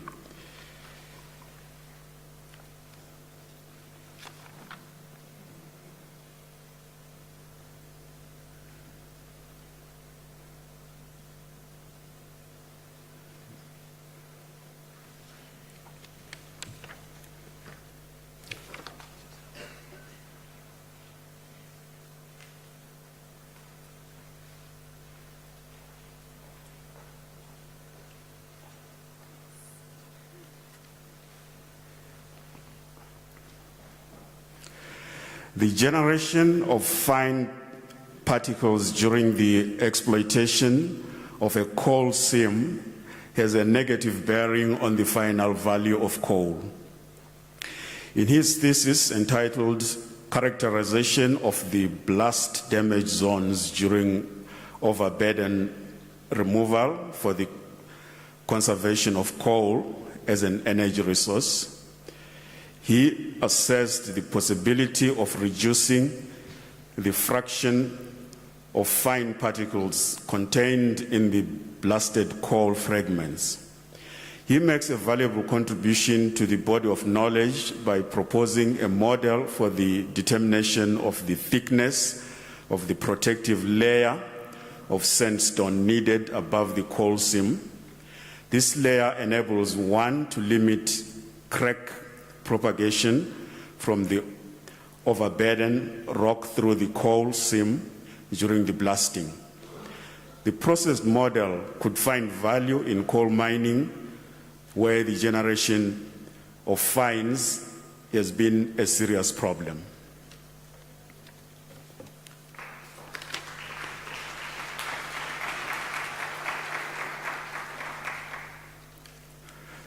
Ms. Chancellor, I have the honor to request you to confer on William John van der Walt the degree of Doctor of Philosophy. I confer the degree of Doctor of Philosophy on William John van der Walt.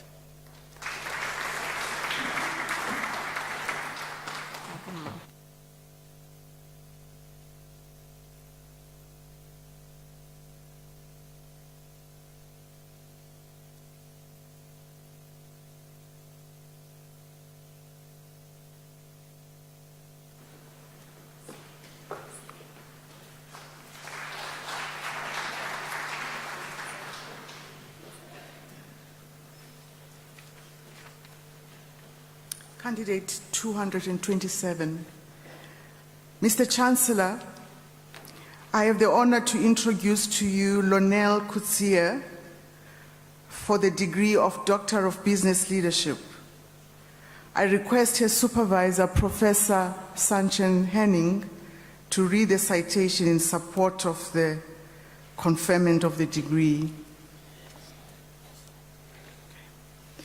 And I have pleasure in reading this citation given Prof. Henning's absence.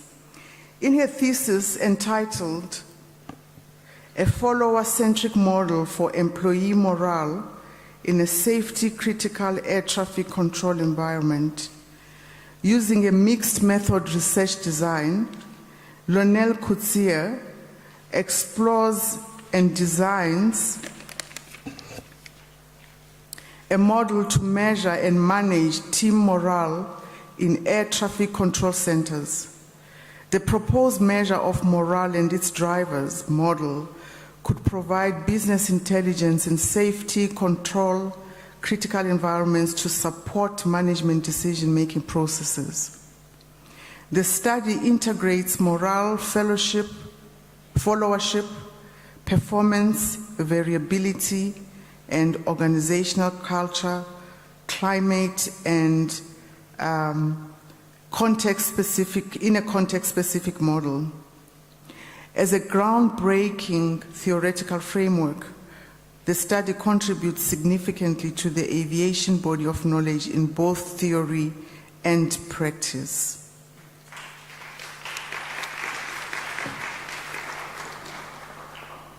Mr. Chancellor, I have the honor to request you to confer on Lonel Coetzee the degree of Doctor of Business Leadership. I confer the degree of Doctor of Business Leadership on Lonel Coetzee.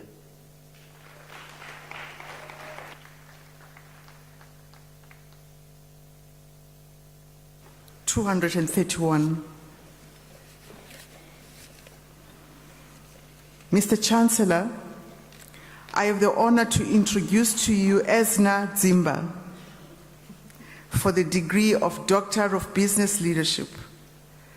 I request her supervisor, Professor John van der Poel, to read the citation in support of the conferment of the degree.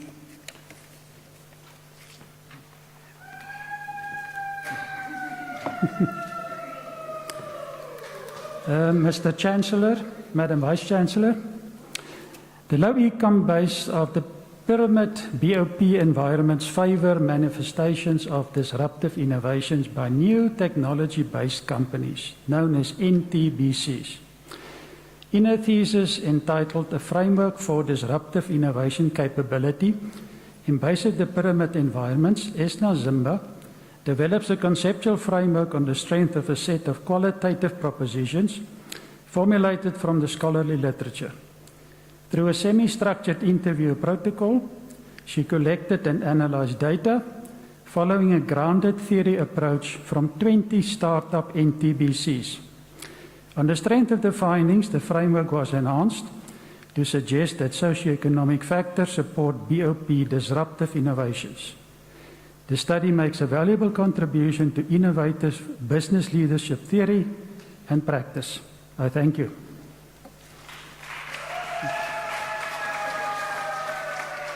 Mr. Chancellor, I have the honor to request you to confer on Esna Zimba the degree of Doctor of Business Leadership. I confer the degree of Doctor of Business Leadership on Esna Zimba.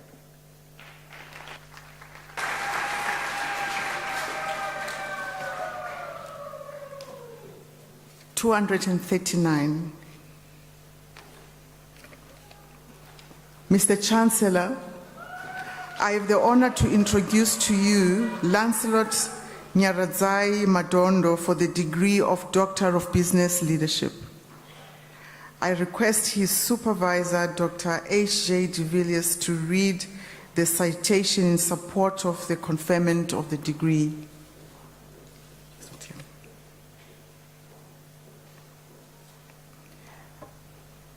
I have the privilege of reading the citation. The thesis is titled Creating Competitive Advantage Through Combined Assurance in South African Organizations. In this thesis, he researches the adequacy of a governance model, namely the three-line of defense model, as well as its effectiveness in dealing with the dilemma of management objectives that are misaligned with those of organizational owners. He makes a valuable contribution to the body of knowledge in the field of corporate governance, as well as governmental institutions. By implementing some of the recommendations of this study, a competitive advantage could be created in South African organizations.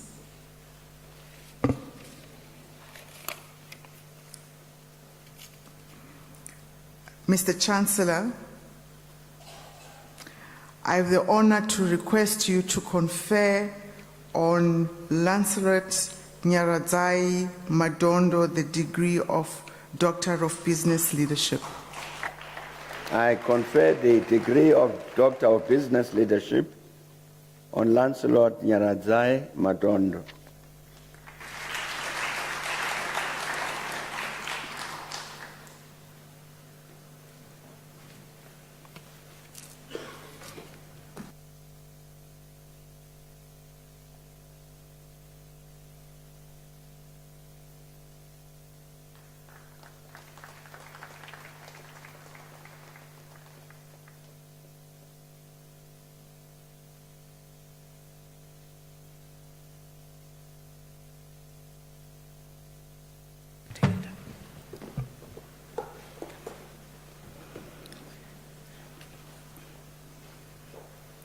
Mr. Chancellor, the following candidates received the degree of Master of Education. Diaz Natasha.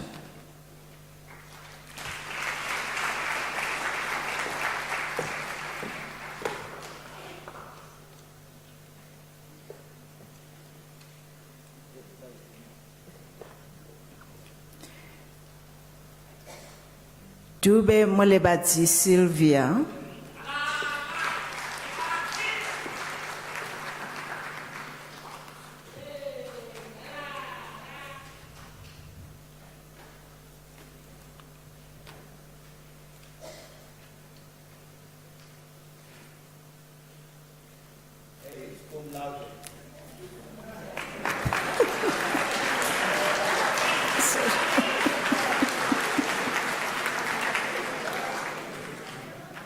Sorry about it. Gora Promise.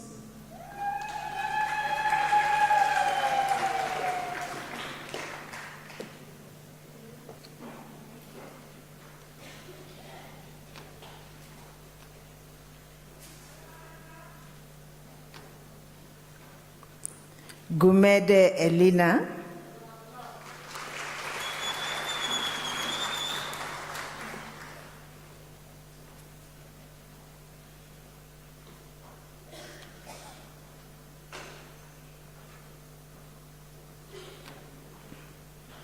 Khopane Khomodzo, welcome.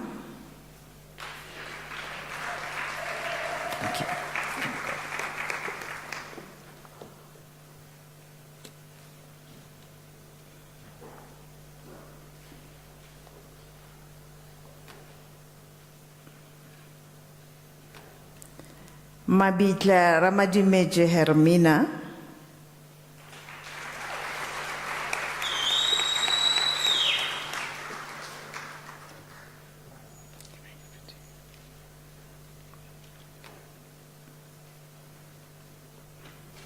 Madzinga Joyce.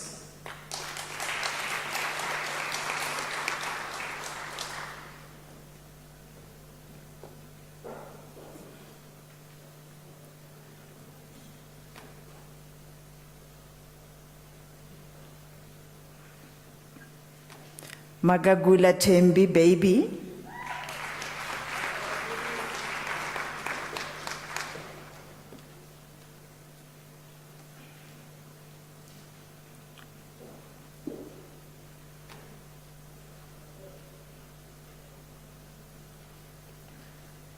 Magwende Lina.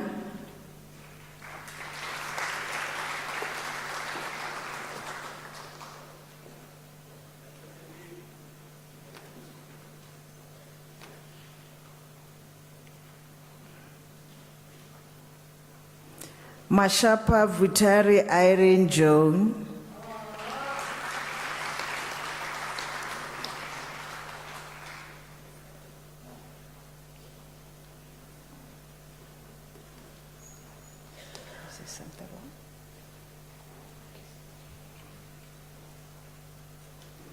Metula Hlobisile Dodi.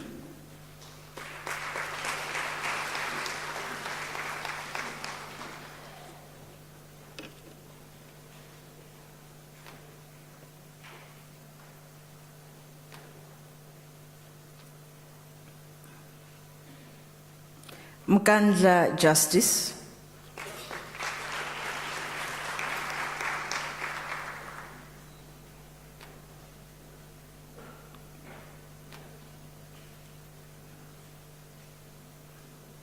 Moyo Descent.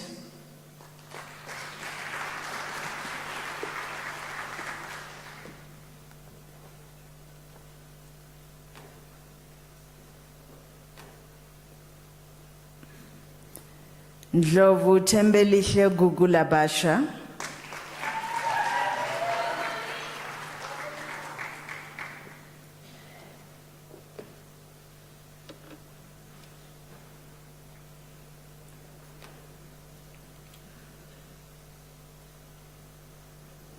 Ngoma Zanele Hilda.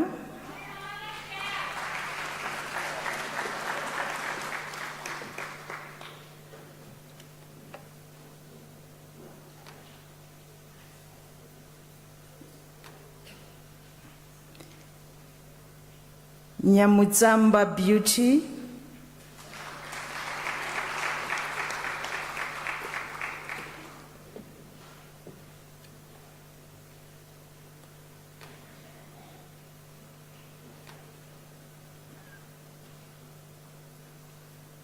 Ochien Jennifer Lillian.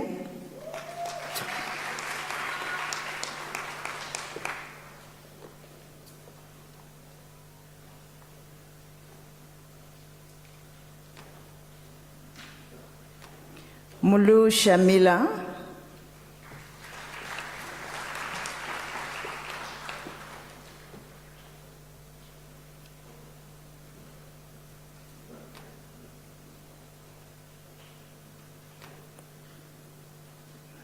Sekota Lia Lina.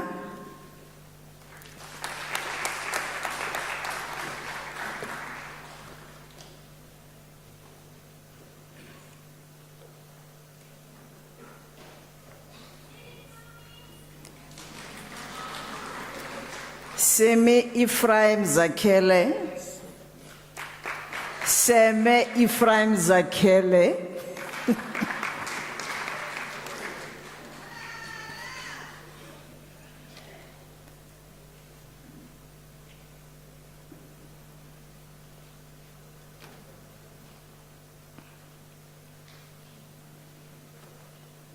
Zungu Mandlenkosi Albert.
Mr. Chancellor, the following candidates received the degree Master of Commerce. David Christian Maria.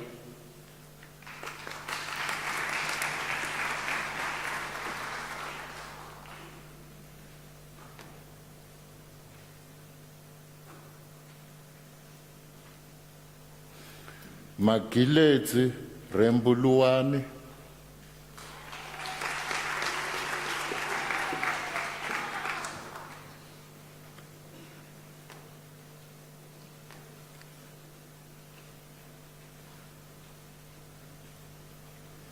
Kuzwayo Ayanda Beatrice.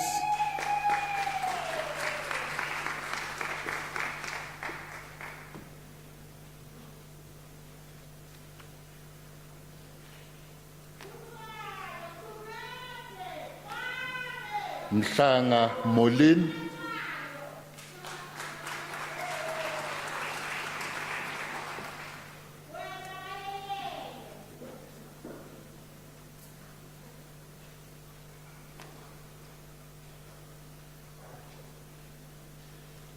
Bonella Arnold Tichanwa.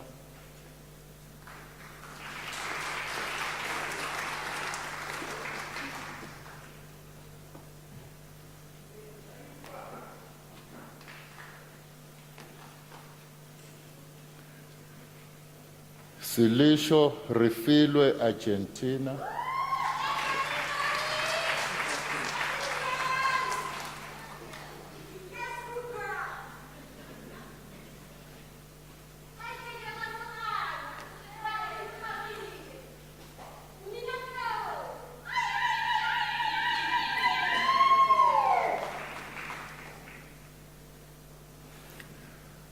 Mr. Chancellor, the following candidates received the degree Master of Public Administration. Moremi Samuel Kwena.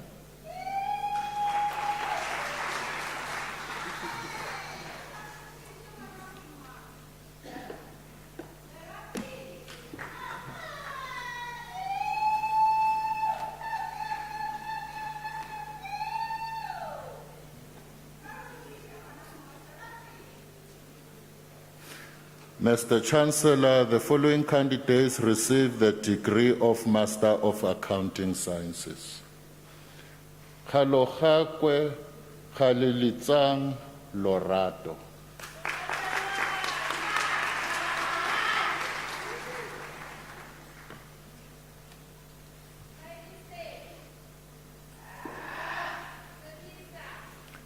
Tlachwayo Neo.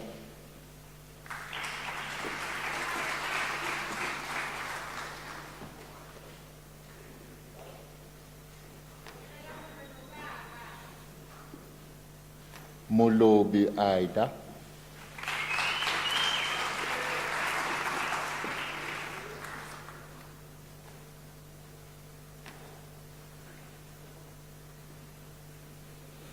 Ndawi Felicitas.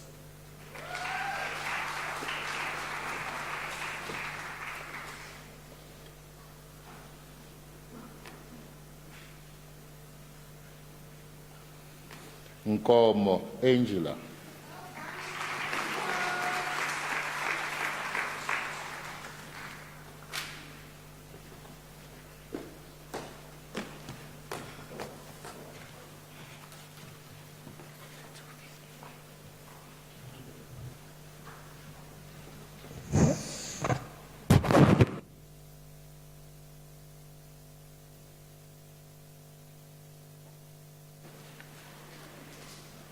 Mr. Chancellor, the following candidates received a degree of Master of Arts. Mabulana Ditebogo Murape Dikolin.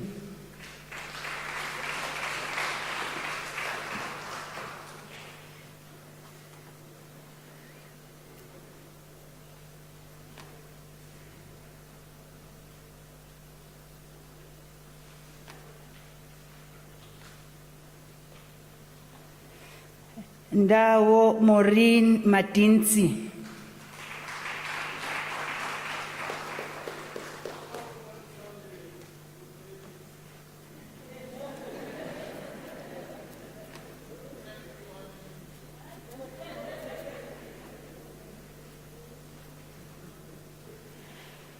Mfuphi Siyabonga Minenhle.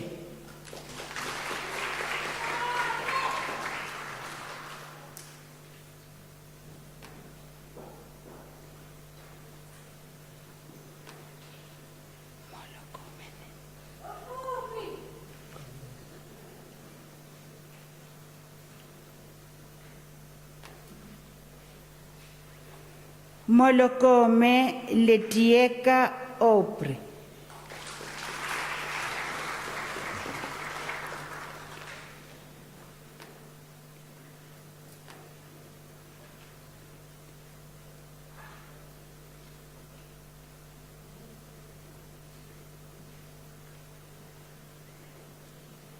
Shai Boitumelo.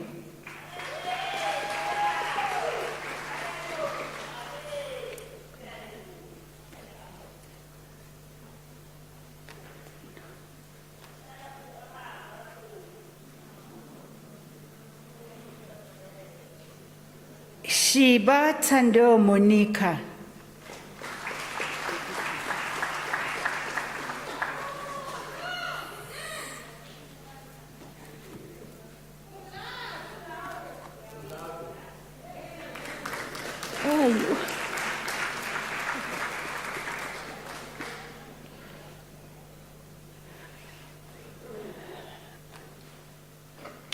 Mr. Chancellor, the following candidates received a degree of Master of Public Health.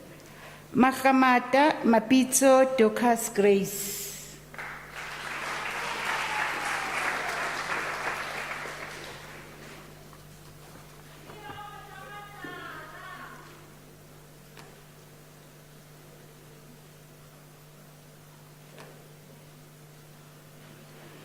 Makua Soli Razietzi.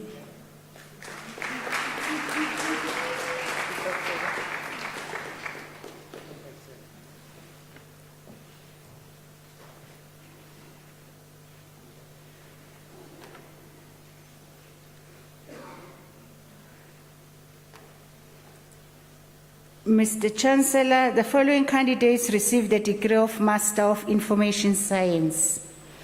Lemekwana Tulisile Priti.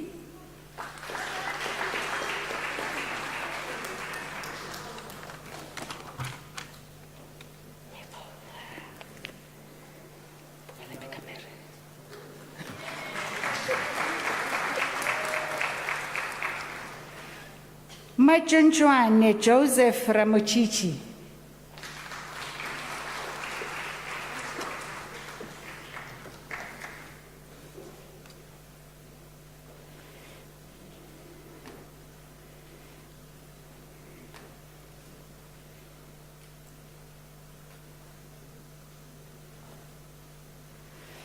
Modise Mulatelo Asnati.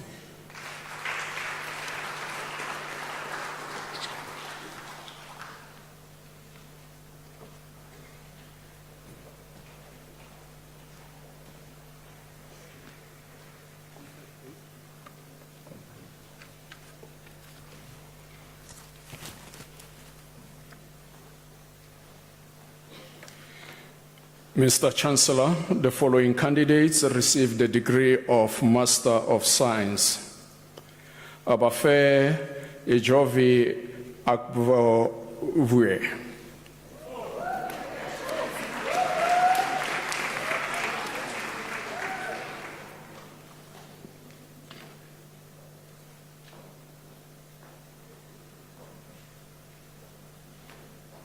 Banza Jean Longo.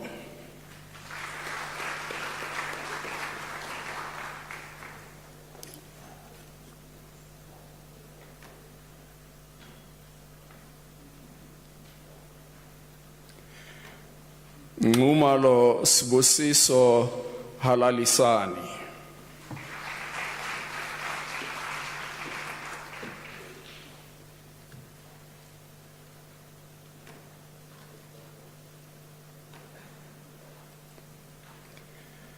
Skosana Vanele Irene.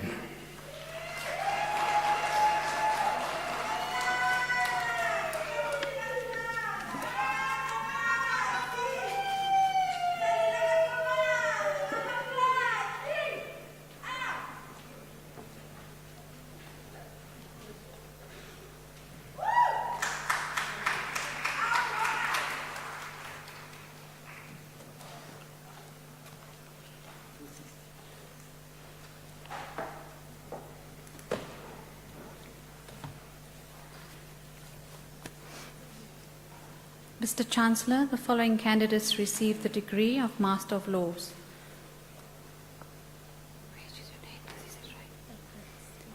Abrahams Bernice Ordine.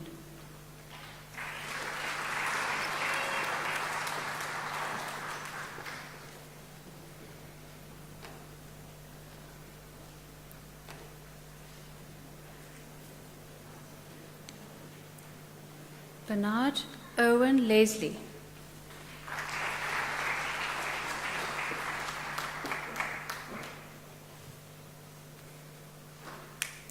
Chuene Mancha Nogane Jacqueline.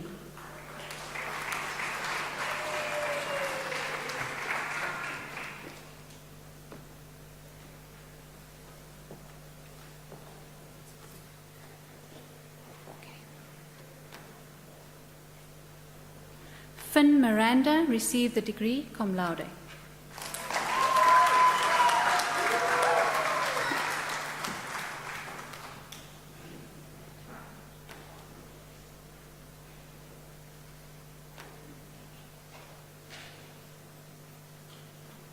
Koshani Helen Meka.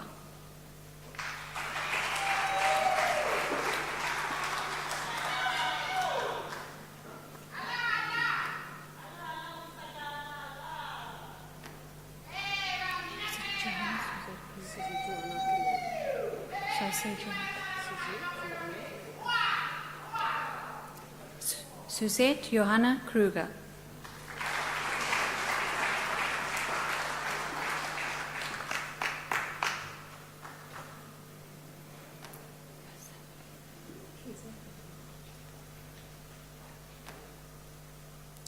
Robina Kiza.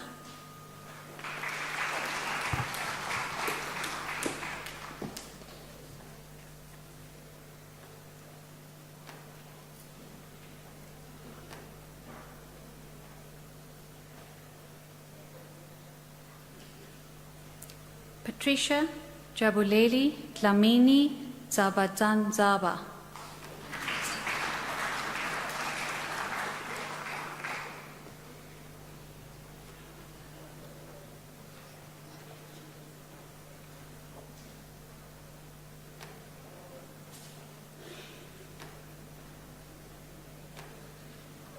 Tatenda Magocha.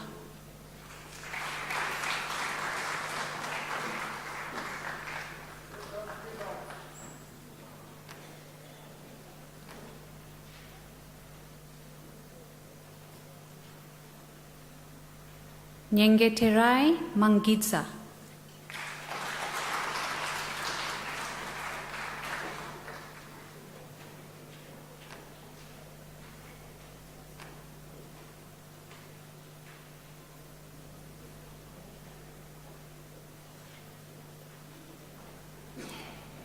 Prince Mpo Manyikana.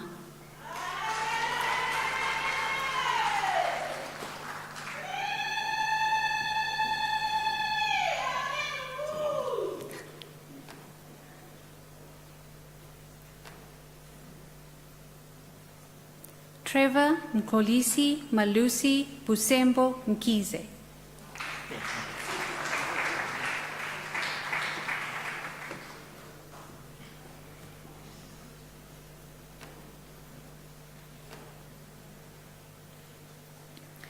Douglas Mpo Mohale.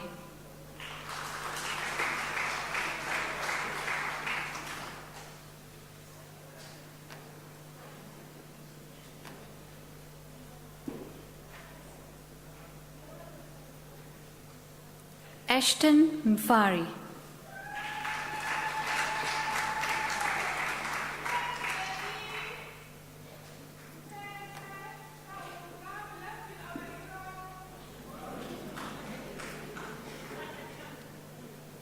Levis Mbaso.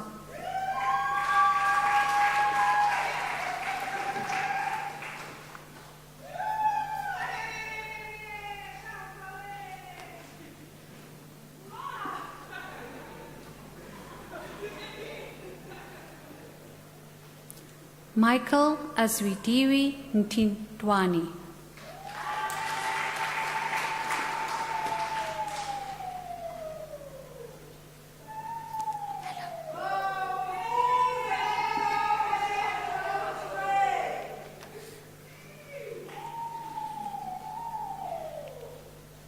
Ntsikelele Ngobo.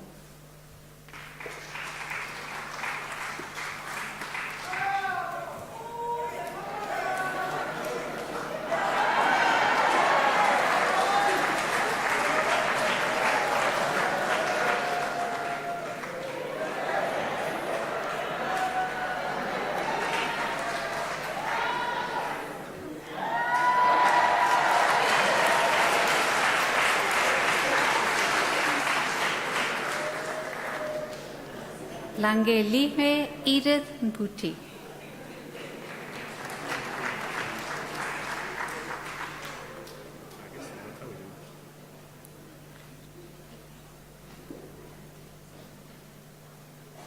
Metagus Buletwa Yime.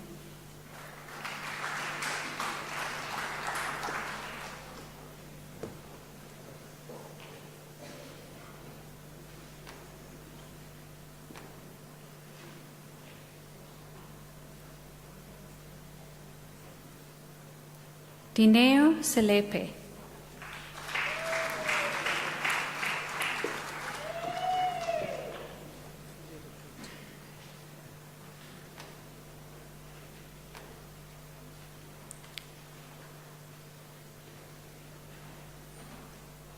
Gaten Ndazoziwi Viriri. 261.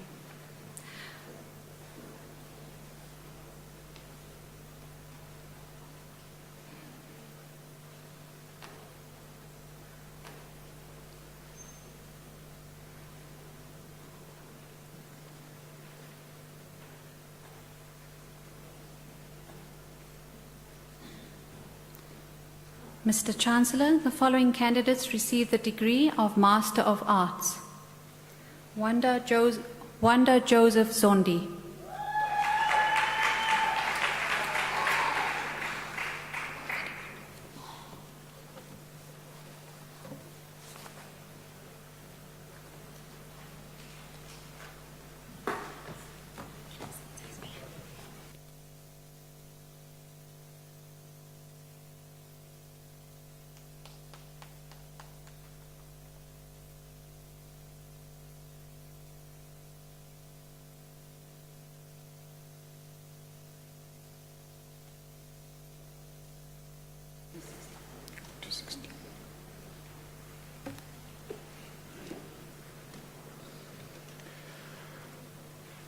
Mr. Chancellor, the following candidates received the degree of Master of Science.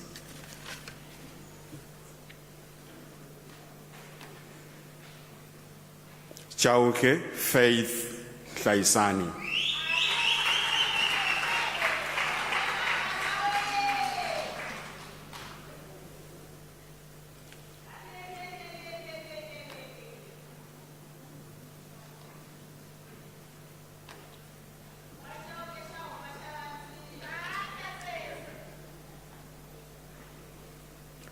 Shoshi Sonti Philip.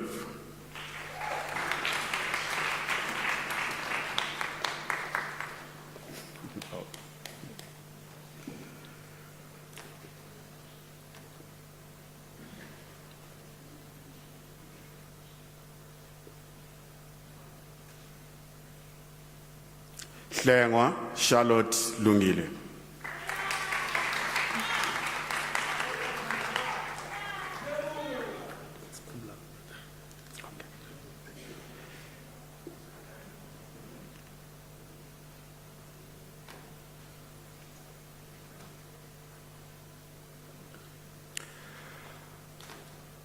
Makokocha Zamikaya, degree received cum laude.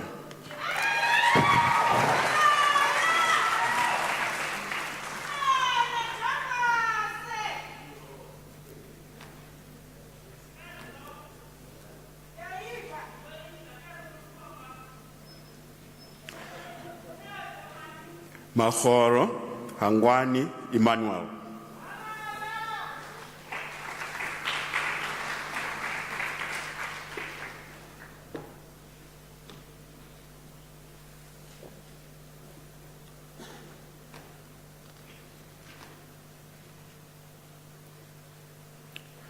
Magama Nonzuelo Rolen.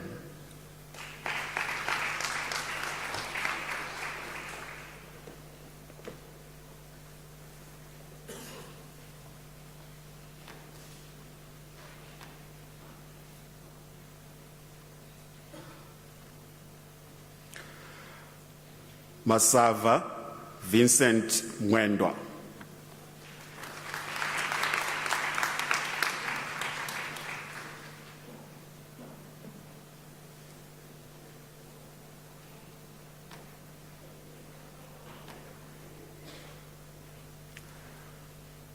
Mhlala Doko Klin.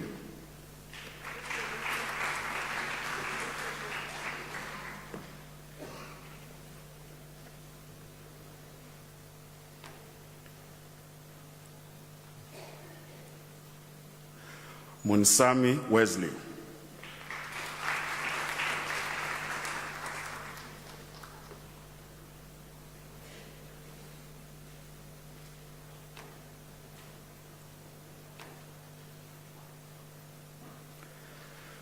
Steinbeck Johanna Christina.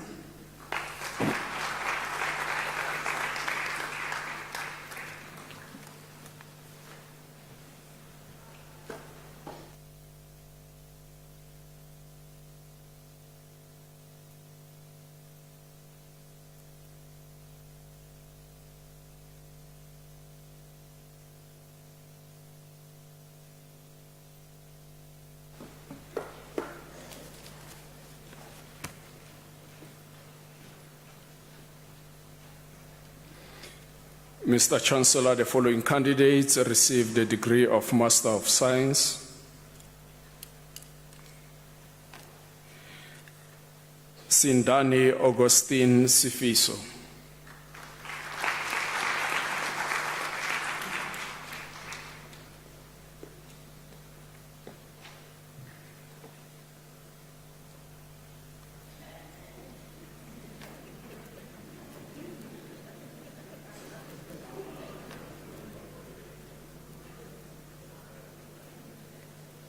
Modau Kutadzo Lansford.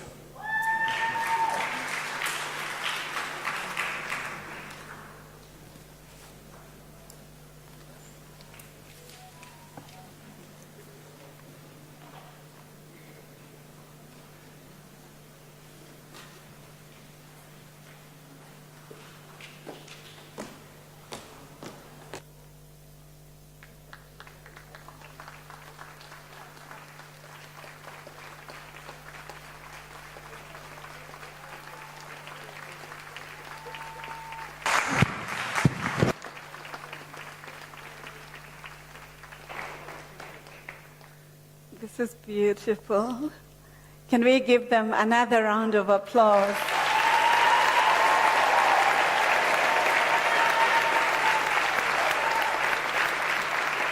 Nekholukwane.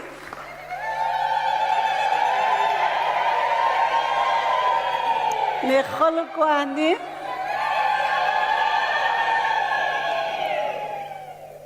Perhaps this is the moment when the graduates should look at their parents and families and just wave their certificates. Can you stand up and honor your families and the nation?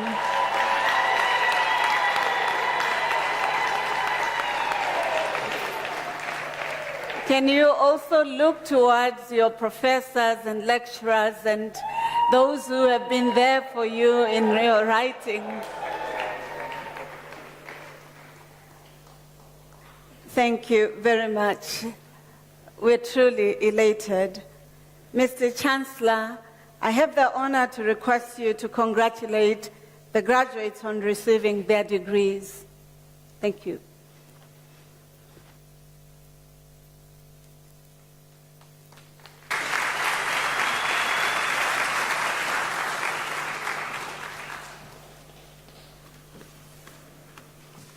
The Vice Chancellor says I must congratulate you. Congratulations.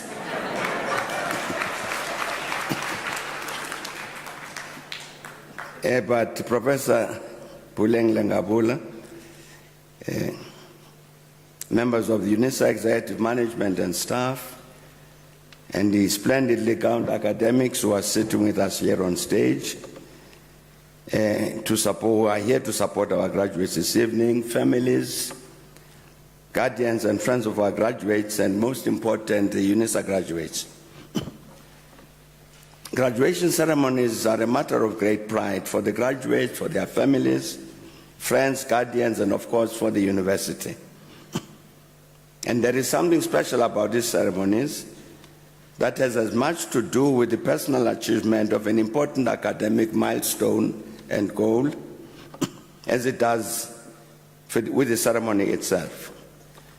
There is indeed a sense that this is one of those rare defining moments when a truly joyful celebration is merited. The brightly colored robes of the academic procession, the red and black gowns and caps, and the differently designed hoods of the graduates, the symbols like the ceremonial mace and the formulaic ceremony and capping ritual, acknowledge and lend legitimacy to the individual effort and the knowledge and skills that have been acquired over the period of study. I'm indeed honored to stand here as we're about to conclude this important celebration of the achievements of the graduates before us to congratulate you all on your well-earned and surely hard-won qualifications. I also take this opportunity to congratulate this magnificent university, that is UNISA, for its sustained efforts to continue to produce the high-caliber graduates who are with us this evening. Albert Einstein once said that the process of scientific discovery is in effect a continual flight from wonder. Thus, through the knowledge you've acquired, you have joined the empowering flight from wonder and further reduced the perimeters of the unknown by the new, which some of our distinguished graduates have added to the totality of human knowledge.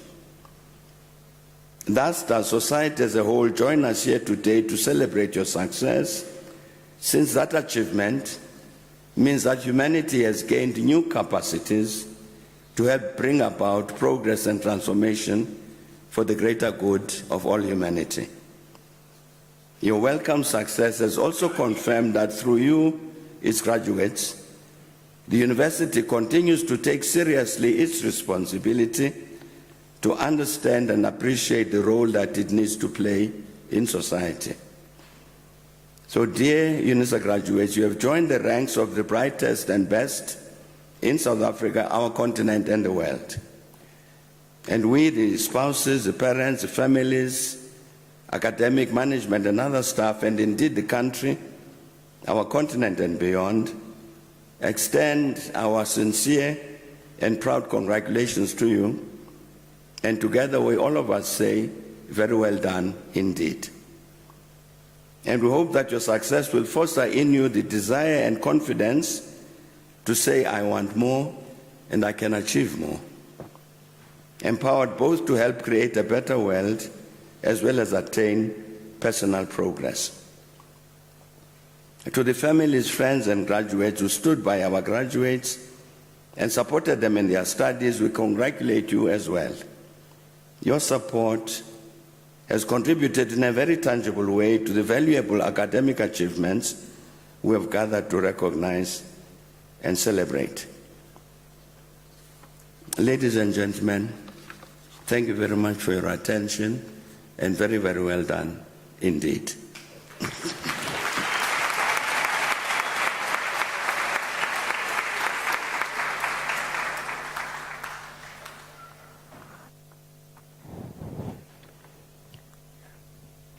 Thank you very much, Your Excellency, our Chancellor, for those congratulatory message, but also a message to you, community, and the public about the imperative for higher education. Ladies and gentlemen, now that you have graduated, you've become part of UNISA alumni. You're now part of an illustrious circle of excellence your responsibility is to contribute, help define, and shape the future. There are many things that you can do to shaping the future in the service of humanity as our university requests us. You could contribute as an e-tutor, a mentor, but also through publishing with your supervisor or by yourself to improve knowledge production in our country, in the continent, and in the world. You can also continue a lifelong journey with the graduate studies and produce knowledge as an associate. Lastly, you can contribute your dollars, yawns, CDs, CFAs, Maluti, rands, euros in support of the university and its advance for others to have the opportunity to learn within the university. And thus, one of you was talking about digital transactions on finances today, graduated with that. So we would like you to help us by donating to the bursary fund of the university by using the online platform www.unisa.ac.za. And then, afterwards, there will be a prompt donate button. Please do so that we can help others. As a worthy graduate of this university, we are sure that you realize the value of your degree and therefore wish to provide other deserving students with the opportunity to study further, become part of a circle of excellence. Ladies and gentlemen, I'd like you to rise up for the singing of the national anthem, the words of which are to be found on page 20 of the program. May I request you to remain standing after the anthem to enable the Chancellor to dissolve the congregation. May I also request you once again to remain standing while the academic procession leaves the hall.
Mr. Chancellor, my final request to you is to dissolve the congregation.